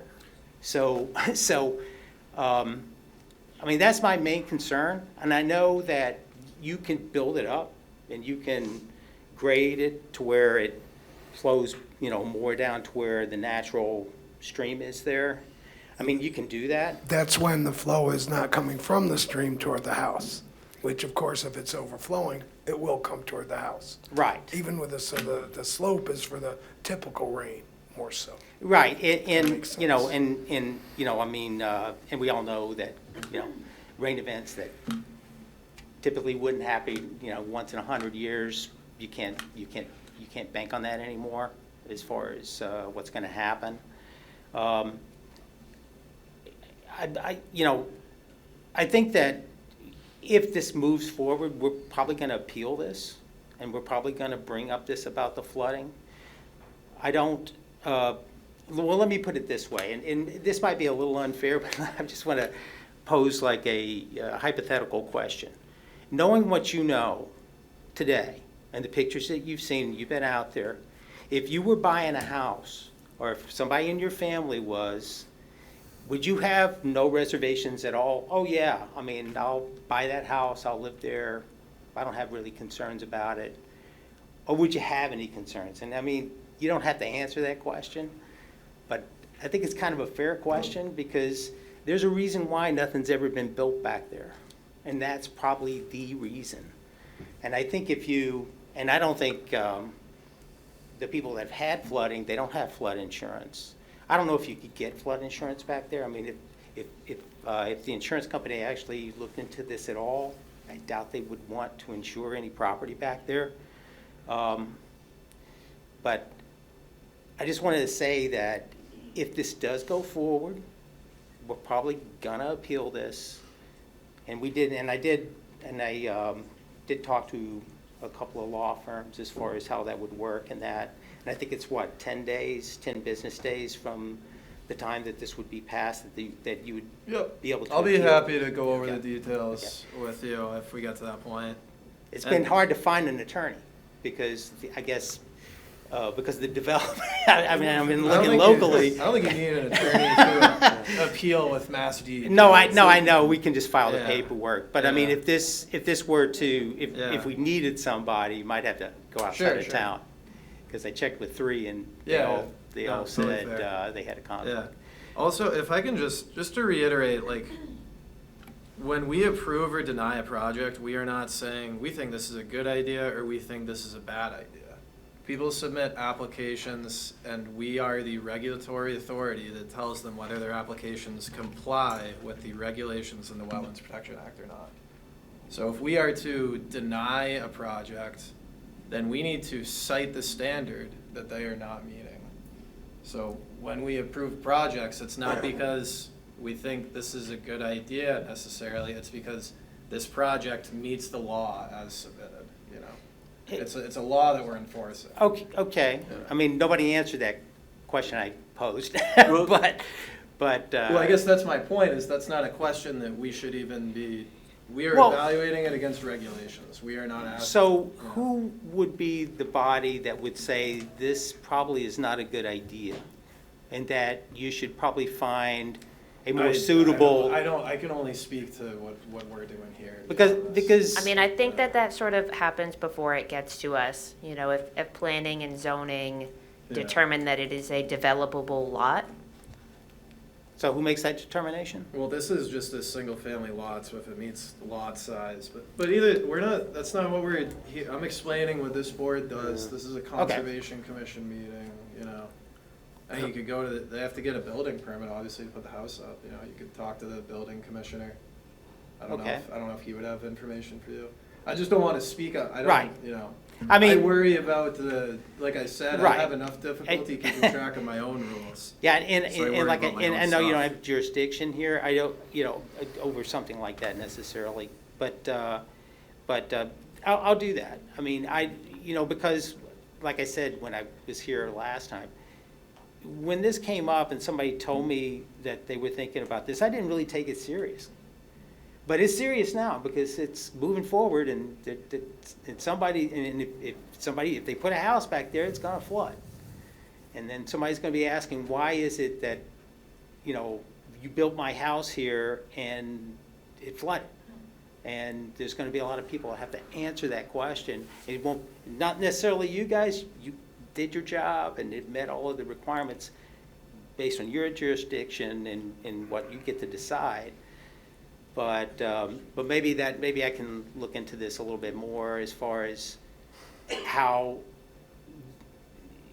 this was approved, as far as just the location and that, about and what thought process went into that. Because I mean, it's been like that. Yeah. Are you saying the other houses should not have been built there on that street? Well, I don't know if That's the those impression I'm questions, getting. well, I don't know if those questions are actually asked at that time. Maybe they shouldn't have been. I don't know. We But- are allowed to look at flood control and storm damage protection. Okay. Those are two of our 8 interest areas. So like I said, if a house gets built there, it's going to flood. I don't think there's any question that it will flood. Yeah. How bad it floods and that sort of, and what you can do to mitigate that and that sort of thing. But let's not, I mean, let's be honest. There's a risk of flooding. There's a history of flooding. So, Yeah. what do you tell the people who buy this house when they get flooded? Can I speak Sure. to this a little bit, Mr. Miller? What my point earlier was that the FEMA flood zone does not extend to ephemeral streams such as this. They don't bother. They just don't bother to make a 100-year flood zone around an ephemeral stream. They'll do perennial streams, but so we're at a perennial stream.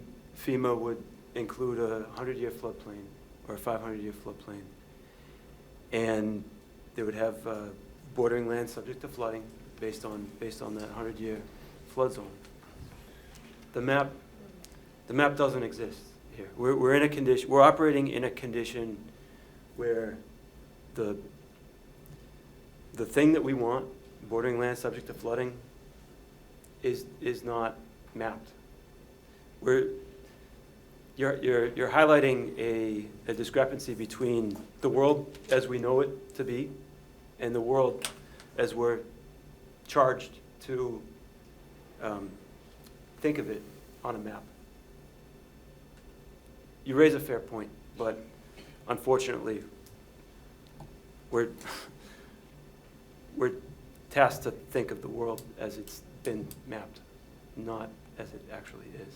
So in this case, if bordering land subject to flooding were to apply here as mapped by FEMA, then we could take that into consideration. I mean, we could ask, you could even ask Mr. Plifka if it were mapped as bordering land subject to flooding, and, you know, that would extend to 402 feet, would you be content with the design as proposed?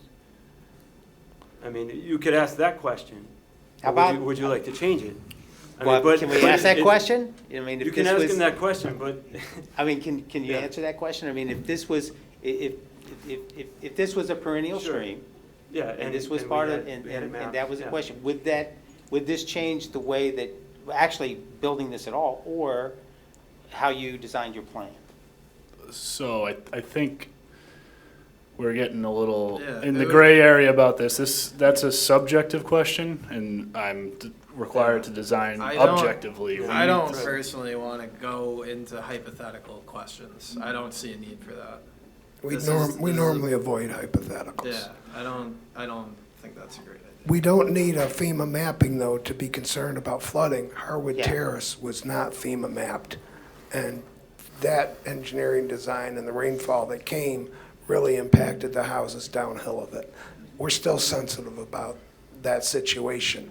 You do raise, Mr. Miller, something of interest. Who in the city is responsible for a house like this? We realize one that was built, that was near Prospect and Pond Street, the one that just got wiped out, after the September 11th Yeah. storm. We had our case where the planning and everybody else approved the house on Harwood Terrace. We allowed it, and then people got flooded down below. So who's really responsible for that? I would appreciate a little further discussion of that, maybe from Jesse to other departments addressing, so what happens when this house does flood? Where do they point fingers, the new owner? Because nobody's gonna warn them, is my guess.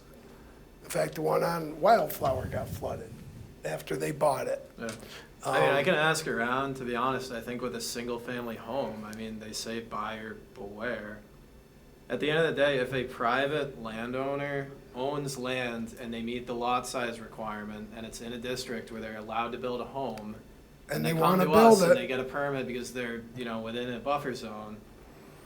Like, I think you're speaking of a very slippery slope. where- yeah, where probably. the town is suddenly allowed to tell you that you can't build a house there, and then, and builders build homes and they sell them to make money, and that's what a lot of people do, and it's unfortunately a buyer beware world that we live in.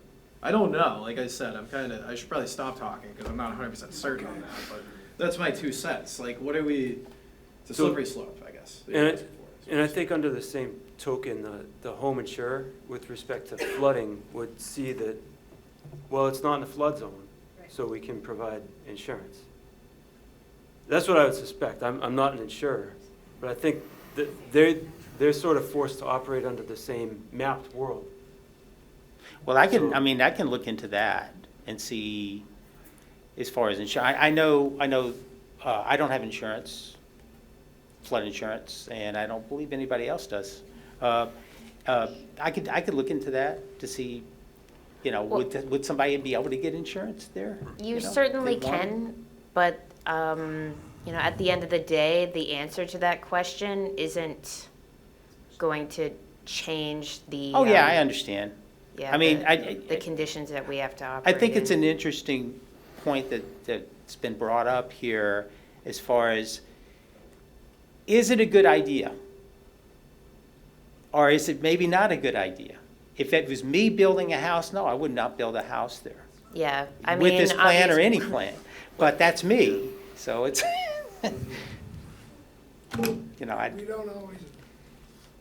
We don't always agree with the projects that come to oh, us on yeah, an individual basis. yeah, I get it, We I just get don't. it. Well, like I said, this, I think some things have come up here. No one gets into this line. Is there not gonna of be, hearing. I mean, you're not gonna vote on this tonight, right, as far as approving this? Oh, not necessarily, we might. Yes, Okay, sir. well, That'll be discussed in just a couple minutes. okay, so if I could, if that's the case, I'd like to at least get a little bit more time to look into some of these other things that have come up, if that's possible. I don't know whenever because certainly they've been given lots of, continuations during this process. So just because I'd like to take this to, outside of this, to consider what other bodies that might be involved here that we could take this, at least the flooding portion of this to, which outside of, maybe just this committee. If you just consider that, if that would be possible. But that's all I had. What kind of time frame are you interested in? Just Well, at least hypothetical. Well, I'd like to actually talk to somebody who's an expert on the law, the regulations, and all of that goes into constructing this sort of thing. So, since I've had a little bit of trouble finding somebody, but maybe at least a few weeks. May I respond to that, or do you have add comment? Respectfully, I think we've touched on a lot of different areas that aren't pertaining to this application. This is a single-family house within the buffer zone, and it meets the criteria of the Wetlands Protection Act. I guess that would just be, I'd just like to highlight that there's no direct impact to the resource area. And there was a mention of our continuations previously. That was only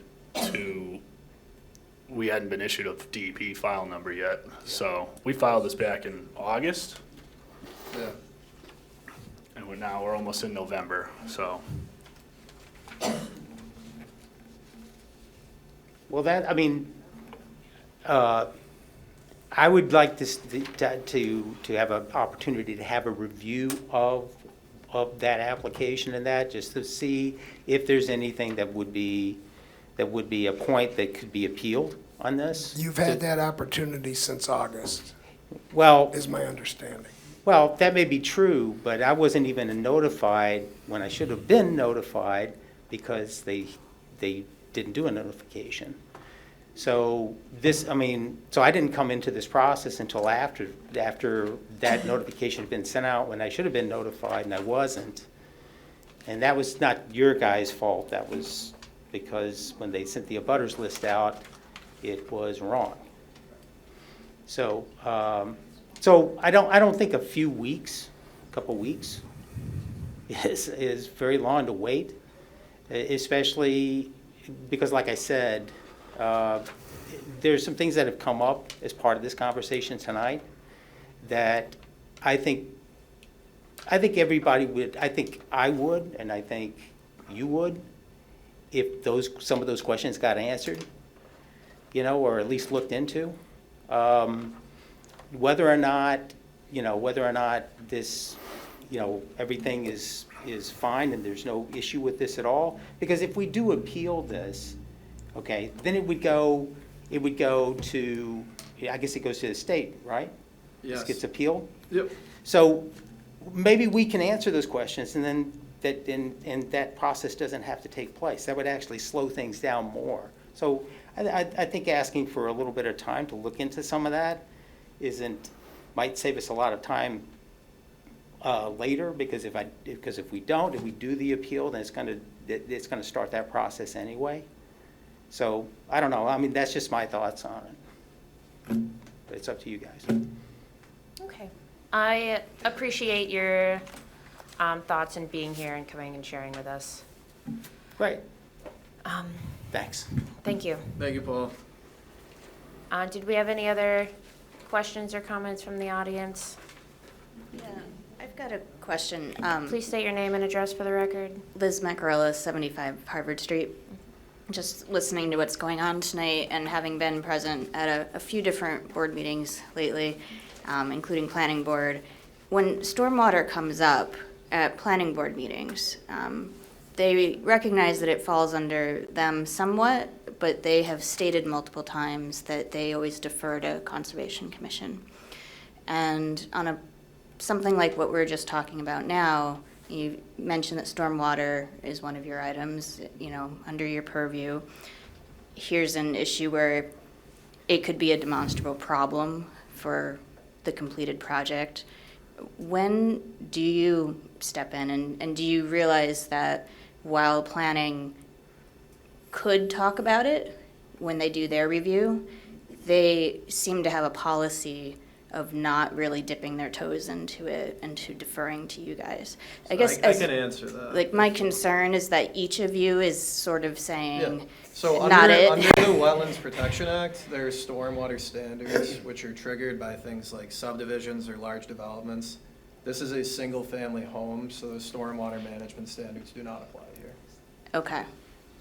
But in the bigger picture, when there are larger projects, I guess, Then the stormwater management standards apply, they get submitted to us, they get submitted to Mass DEP, and everyone makes sure that they are in compliance with the standards that fall.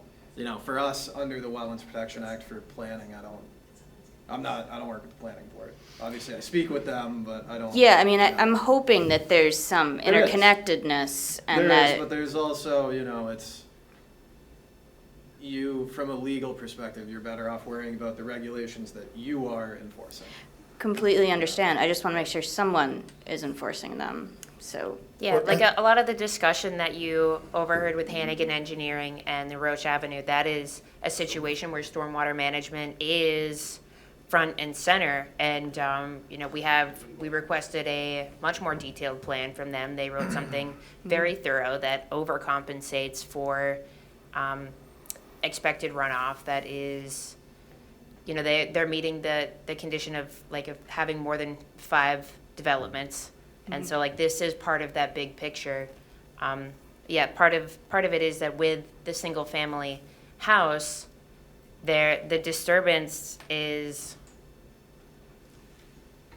it's small enough that the concern is more like flooding on the lot and less about stormwater management as a whole. As long as you're not directing water onto somebody else's property where it was not previously going. Right. That's the bar for the single family house. You know what I mean? And then the larger the development is, the more considerations that you have. So when they're trying to build a single-family house and there is a significant concern about flooding, if that house is not shown to be in a flood zone map, a FEMA map, there's really nothing anyone's going to do? Jesse, when we were out there reviewing this, you had mentioned potentially, pulling together some, I think citations would be the word I'm looking for, but highlighting some things that could potentially come into play where if we're looking at if we are or are not meeting standards. Did you have an opportunity to pull a list of applicable standards together that we can? Are you talking about conditioning the project or? Yeah. Well, before conditioning the project, really when it comes down to voting, so that, people were voting, I'll say more objectively. And I mean, all that we have as far as voting objectively is work within the 100-foot buffer of an intermittent stream. no, I know, but we had talked about, you had talked about pulling together a list of objectives, I think is the word that I'm looking for. Yeah. Maybe I misunderstood something. I don't know. I feel like if I was talking about anything, I might have been speaking of just conditions that we would put Sure. on the order of conditions. I don't know. I could have said something and then not came with it too. I'm not sure. In terms of stormwater, we're normally looking at the impacts of the project on other projects. Places. Not on the Sure. impact, raking my brain trying to see if I can remember one where we paid attention whether that actual development itself would be flooded and whether this is a good idea or not. And normally, we're not judging whether it's a good idea or not. And- But yeah. these questions do make me uncomfortable. Right. That who's gonna catch this? Yeah, And I'm protect the I'm next uncomfortable as owner well, and that's why I'm that they're standing gonna sell here. it to. Because, we all know that we're getting a lot more storms. We all remember 2 years ago, September 11, our flooding. This is happening more, and we have, all the existing homes that are already potentially problematic because of this. But we have an opportunity when we're considering new homes to potentially mitigate those problems and be smarter about what we're allowing as a city. So if we have gaps, I just would really like us to start taking a hard look at that and understanding how can we fill those gaps? Do we need some additional ordinances? Maybe it's just a matter of can we prove demonstrably that there has been flooding on a site? Is there photo documentation of it? Maybe in such cases, it triggers something that would put some additional conditions on or perhaps disallow certain types of development. I just would like us as a That city would to. be, if you're looking to get more ordinances passed, I would suggest talking to your city councilors, because, this commission, we've been talking about trying to get a wetland bylaw going. That's gonna be a long process, and that's something that, we can work on in the meantime, But I as also far think as, that you guys are the experts as far as how far your existing purview extends and where those gaps might be. And I think tonight we've potentially uncovered one, and it would be good to work together on how to resolve that type of difficulty, if I'm making sense. Yes. No, I understand what you're saying. My only point is, we don't have any ability to revise the Wetlands Protection Act. No, and I That's all don't that think we I'm have. asking for that. I think I'm just asking for some responsible development in the city, and a piece of that probably lands with you guys. So let's just do that hard work. To the extent that you're concerned about stormwater management, we began our discussion on this issue by noting that any stormwater would run off toward the river. Right. In the grading, and that there would be the addition of the dry well in Yeah. the southern portion of the lot. That's also to address stormwater capacity. So in fact, our discussion of this did include stormwater, and that was, Yeah. we started with that, so. Yes, and I do So, appreciate yeah. that. I'm not trying to say you guys are derelict, and your hands are tied by what you're allowed to weigh in on and the conditions Yeah. that you can. For a single-family Adopt. home, that sort of consideration is appropriate for discussion of stormwater, that sort of scale. Sure. But then if down the road that house is flooded, then maybe we have more of a problem than our existing rules or system allows us to resolve. That's all, that's my point.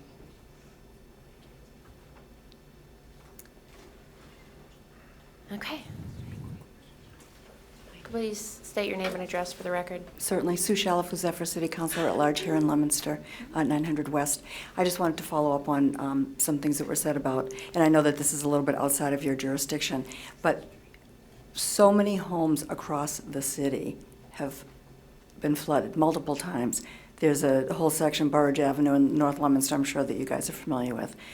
All along Merriam Avenue, behind Merriam Avenue, again, there are homes that have been flooded seriously and significantly more than one time. And what people say after that happens is they never should have been built there. Those homes never should have been built. So I understand that, that's outside of your purview, but as a city councilor, I would be happy to work with, experts who understand stormwater and drainage and all that kind of stuff to see if we can preclude that, because some nice person is going to buy this home, if not initially when it's brand new, down the road, and they're going to have a problem on their hands, when their home floods.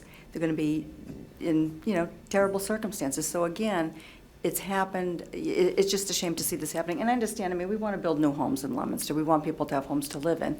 But building it in a place that is already known to be a flood area, it's just, it makes no sense, really. Thank you. Thank you. Is she advocating that we should be building up on hills, or am I going to get in trouble by even saying that in front of this crowd? Oh, somebody laughed. Appreciate that. Hi. Hi. Name and address, please. Yep, sure. Carrie Noseworthy, 95 Smith Street. I'll be brief. I just want to reiterate what Sue Shalif Zephyr said. I live at 95 Smith Street. Nobody told me my house was built on a swamp.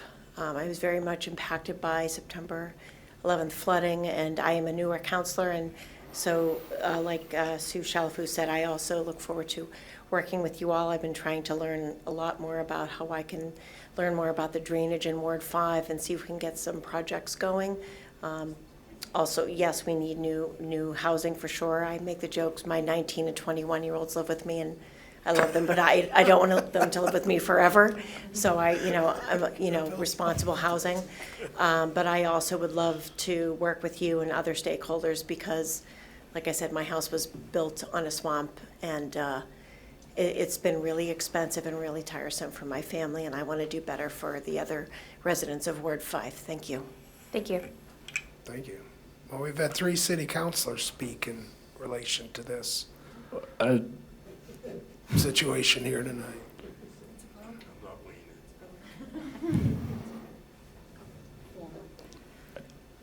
Okay, any other questions or comments from the audience? Okay. Any final comments from the? I think I think we've gone down a lot of different avenues that aren't totally pertaining to this project or stem from this exact project. I could see their connection, but again, this is a buffer zone only impact that meets the intent of the Wetlands Protection Act. It's not required to meet the stormwater standards. However, we are providing stormwater treatment in the form of a dry well. It's not located in a floodplain, and I guess that'd be my closing statements. And I guess since there's just been so much discussion from different areas prior to closing the hearing, could I request a straw poll vote on the board's position on whether they would issue an order of conditions for the project? I would say no. Yeah, I'm going to pass on that.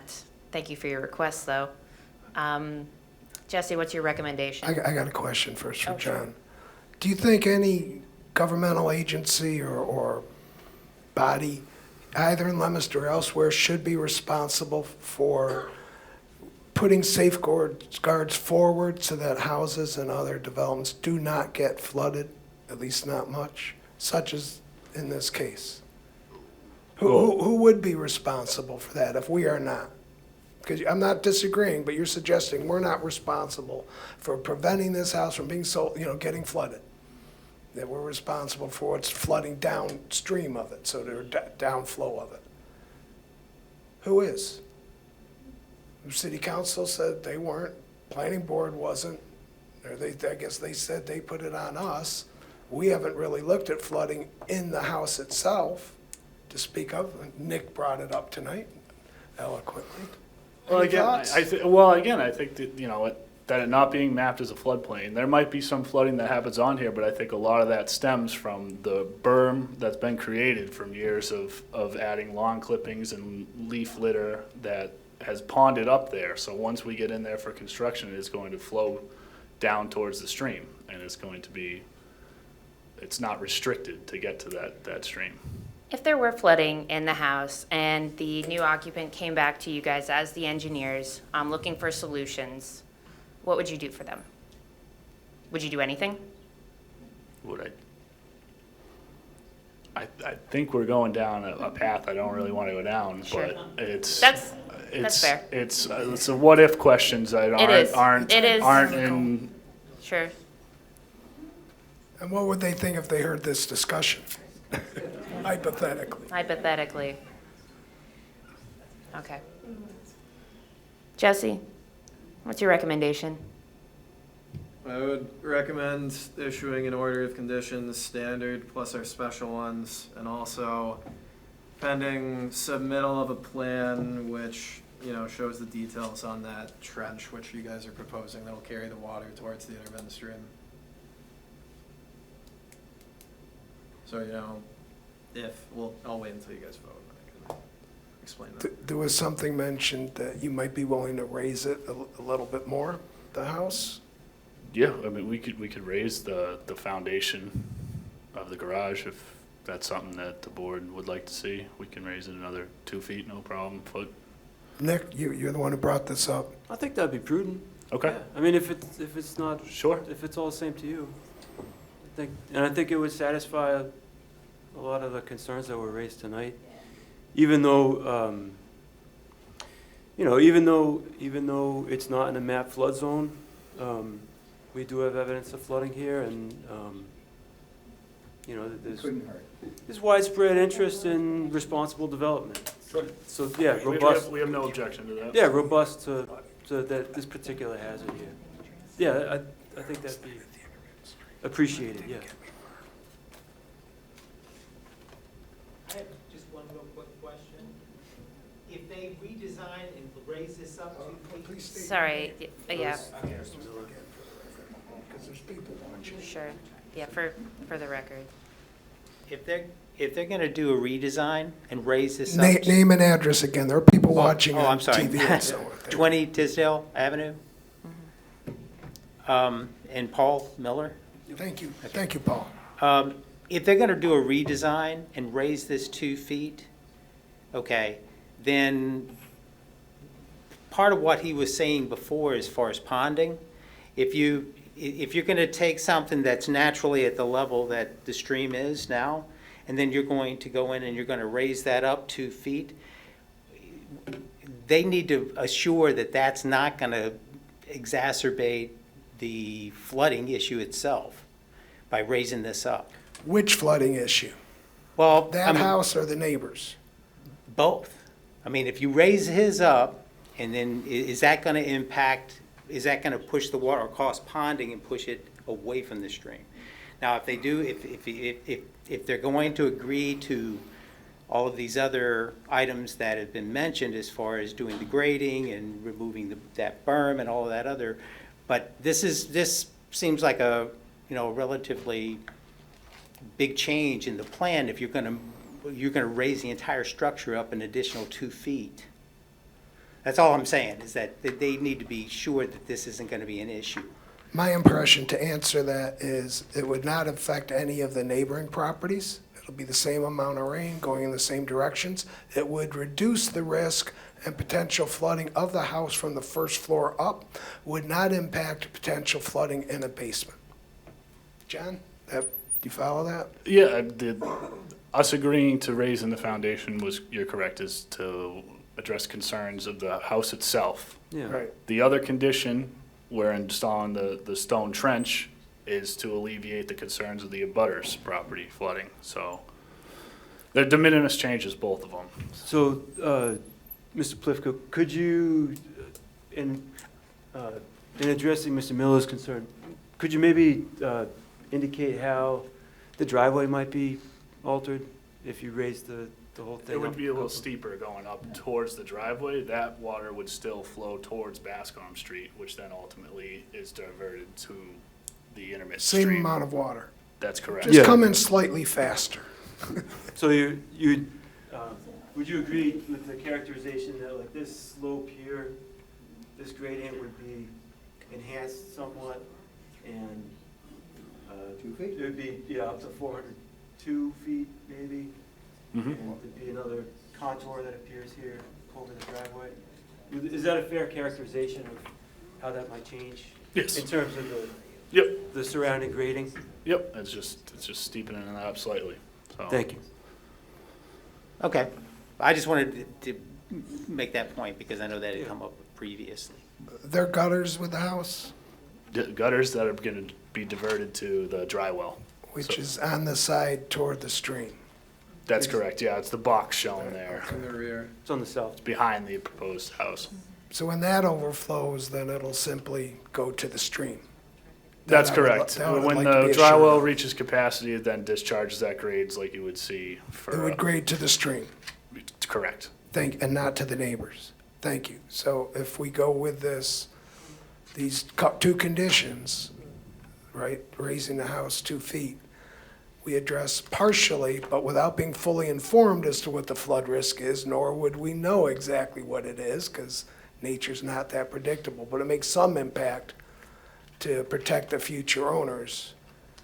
And you're amenable to that, and this development should not affect the other residents, the abutters, from getting flooded, because the water will go toward the stream. And if it's coming from the stream to that house, it's coming from the stream to every house, if the stream overflows.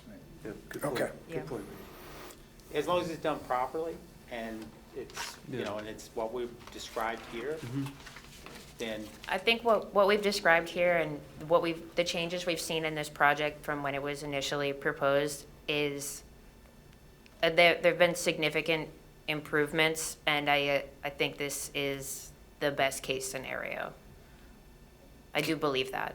Keep in mind, if you appeal it, it goes into DEP's hands. okay, all right. Doesn't mean we can't follow up and look at whether something was done. We can, but then we have to bring them in to get anything done. Right, so they have, so if it gets appealed, they have the final say? Oh, they got the Right. jurisdiction. They So- take so it from us. So basically, they take it out of your guys' hands and they take it, Yeah, and the they one have time they final- did us to, apparently the guy's basement flooded right away. That's And not, Is that correct? Shouldn't go down well, that. yeah, we shouldn't Maybe even be not. doing Oh, it. wait a minute, Like, yeah, like, that's another rabbit hole, right?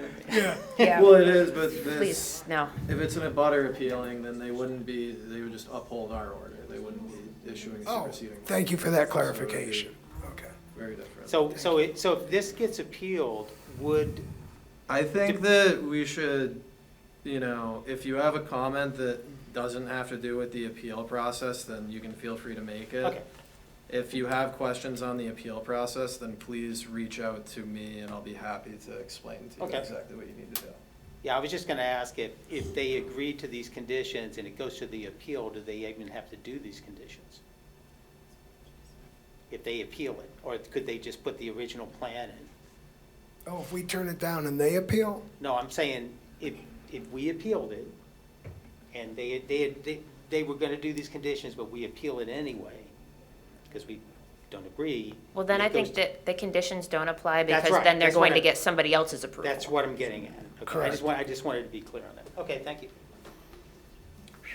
Okay. Is there any interest in adding any more conditions, given the evidence of flooding, such as a prohibition on outbuildings or? I don't.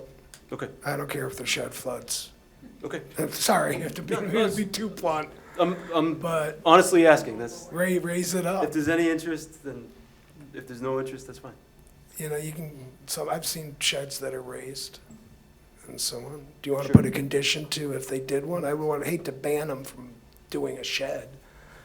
That doesn't seem, and there's nothing in the plan right now, right? We're not proposing a shed now. Yeah. Yeah, I'm just asking, are there any other conditions we might want to include, given the evidence of flooding at the site? Other than raising the house 2 feet, I can't think of anything offhand. Okay.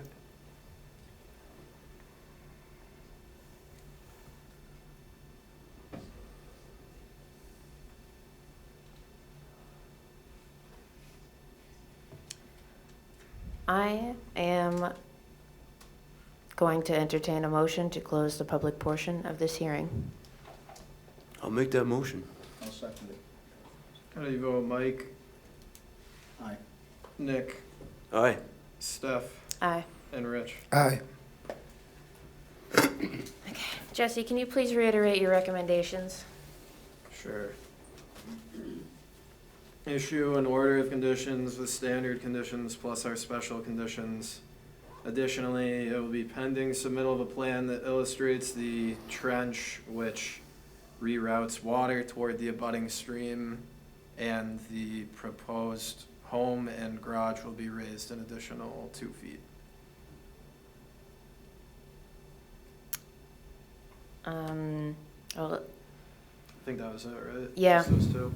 yep, I'll entertain a motion to issue an order of conditions as described by the commissioner. I'll make that motion. I'll second it. And on that vote, how do you vote? Rich, Aye. Steph, Aye. Nick, Aye. and Mike? Aye. Okay.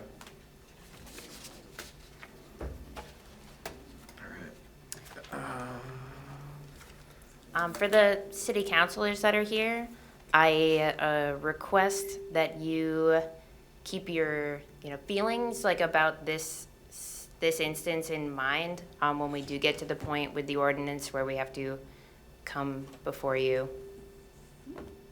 Because that would give us a little bit more flexibility in how we enforce the Wetlands Protection Act in Massachusetts. I might add that it might be good to get a small committee, maybe the three who spoke tonight and three of us who are most interested in that subject, to get together and discuss how to how to protect houses and other developments. How to do the responsible building we all want to see. Thank you, Stephanie, for the good wording. Yeah. Just like to thank the commission for their time, so. Thank you, Mr. Clifford.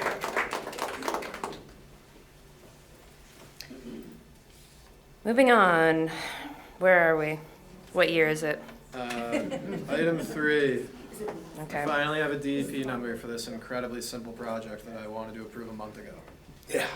Excellent. Any DEP comments? There were. I think that they were, I guess, off base. So it's speaking to monitoring of invasive removals, and then mentioning how when you do replanting 75%. Sorry, should I read this into the record first? Oh yeah, sorry, I got it. Yes, Yeah, please do. hold your horses. I know you're Yeah. excited. So next we have a notice of intent filed by Rachel Holman for the proposed relocation of a stone wall associated with improvements at 19 Lisa Drive, DEP file number 199-1219. Yeah, so I don't know if everyone remembers this. It's just Very rubbing simple. the ground, putting Yep. the wall back. Yep. I don't think that it warrants any. I mean, it's not a technical invasive removal, and there's no replantings going on, so I'm not concerned with the comments that DEP had. I don't know. I mean, we can do public comment. I doubt anyone here is for that. Anyone here to comment on 19 Lisa Drive? No. Okay. I will. Yeah. It was very, very simple. I went out there with Jesse. Yeah. And I'm just impressed that they came to us. And if they did, if it was me, I would have come in with a request for determination of applicability, not even the notice of intent. Yeah. So I think what you mentioned that DEP suggested is definitely over the top. Yeah. And this is very simple, and we should just approve it and move on. Yeah, it just doesn't even apply. And you know? yeah, get out It of their doesn't. way. Okay. Yeah. Did they check the box as a restoration project on the? No, they did Okay. not. It's a lot of it's poison ivy. No, I'm just trying to understand. I'm just trying to understand Yeah. DEP's rationale for their commentary. Yeah. Okay. In that case, I will entertain a motion to close the public portion of this hearing. So moved. Thank you. I'll second. Thank you. How do you vote? Mike, Aye. Steph, Aye. Nick, Aye. and Rich. Aye.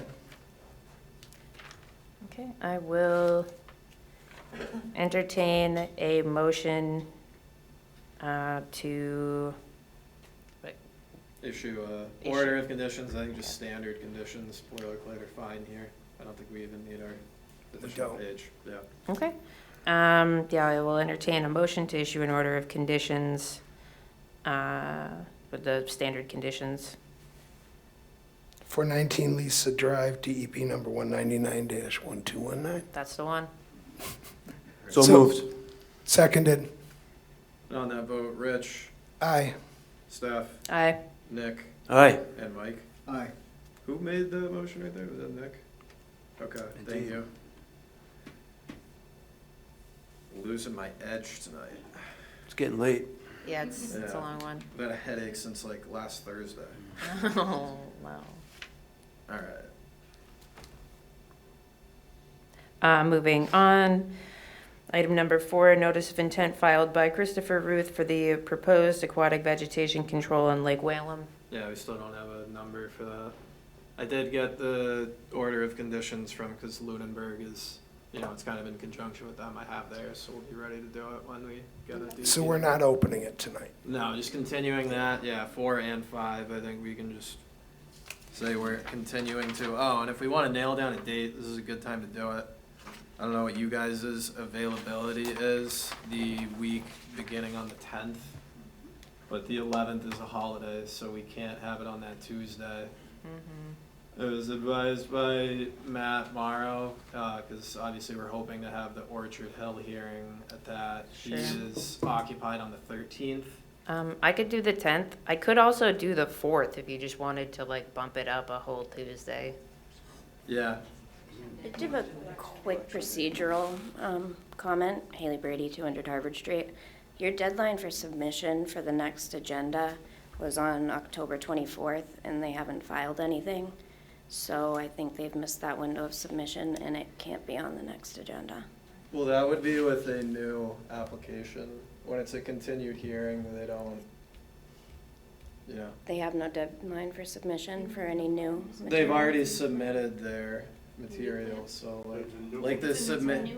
Are you talking about a new filing? No, but all like the changes, so like they can give you all the changes an hour before a meeting, and it's still No, be not on- an hour before. I usually. So what's the deadline? I don't have a firm deadline for that because I like to try and keep things, I like to give us enough time to review, but Yeah, I was just wondering, like procedurally, isn't there a? Discretionary yeah. for existing cases. Yeah, there's nothing in the, WPA or anything like that that states how early we have to have that. I believe as long as we meet the advertisement date and then we have the agenda posted 48 hours prior. Just a quick question about that. Name and address, please. Bill Brady, 214 Harvard. Mhm. If it's published on the agenda as a filing deadline, Yes. how is there any discretion? Because those are for new filings, not for things that are being continued. The filing deadline is for new filings because we need time so we can publish a notice in the Okay, newspaper. how does the public know that? That's all I'm saying. I mean, how would I know Yeah. that? It's not stated anywhere. It's a filing deadline. It's not a filing deadline for new projects. That's just my point. How does the public know? Change the wording in your next agenda to Yeah, I can be for certainly do notice that. of intents. Yeah. I would recommend Monday, the 10th. Object to that? Oh, yeah. No, okay, you guys got the room? We do have the room. Well, thank you. Yeah, Monday would not, yeah. Don't need to object, it just doesn't work, That's Bill. why, we could push it And to we the need fall, this we could room. push it to the following week. No, just do the 18th and the 25th, do back-to-back Well, we Tuesdays. can't do the 18th and then just, we could cancel the 25th. Do one meeting. That's true. We can, yeah, Yeah, we'll be, I'm okay with doing one or both, if it makes sense to keep. I don't even know, yeah, we'll see It what depends comes in. on the Yeah. docket. Yeah. If we need to break it up, I don't need to be here We till only 10, have you know what I one mean? new Turn into a pumpkin. application that made the last deadline. You know what?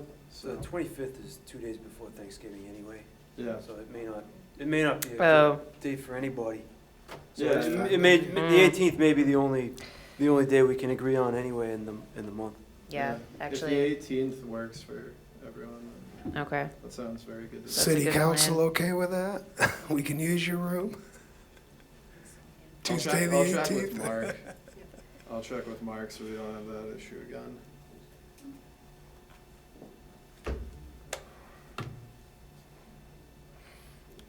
So we're looking at the 18th.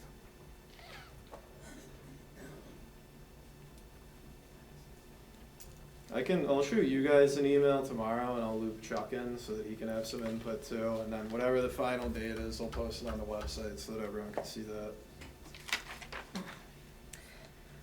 All right, sounds good. 6 or 6:30? It'll be 6. 6 p.m. Sorry. No, it's okay. All right, now to take half a step back to regular meeting items. We have nothing under enforcement. Item number 2, meeting minutes. Yeah, I have the 9/9 ones. I I reviewed don't them know. today. Everyone I knows made them. one word change, and other than that, I thought they were fine. I recommend we approve those minutes. Okay. Any other questions or comments?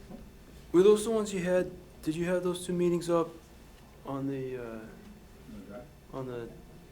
on the drive? I had Yeah, the under working- 9/9, I don't have 9/23, but I had 9/9 on the drive. Okay. Yeah. I reviewed whatever was on the drive, so Yeah. That was the I think it was 9/9. Yeah. I reviewed that, I had no changes either. All right. Okay. I will entertain a motion to approve the September 9 minutes as amended by Dr. Gulick. That single word, make sure that gets included. Or taken out. I'll make that motion. I'll second it. On that vote, how do you vote, Nick? Aye. Steph? Aye. Rich? Aye. And Mike? Aye. All right. I think that's it, right? Mm-hmm. What's the next meeting? Anything under commissioner comments? I do. A quick one. I would like to commend Commissioner Quinlan for leading this meeting. Oh, It thank was her you. first time. I think she did a nice job. Well done, Steph. Thank you, thank Encore, encore. you. Okay. Well, since we have the next meetings ironed out for now, I will entertain a motion to adjourn. I'll make that motion. I'll second it. Thanks, Rich. And on that vote, Mike? Aye. Nick? Aye. Steph? Aye. And Rich? Aye. The ayes have it. Thank you, everyone. Thank you. Thank you.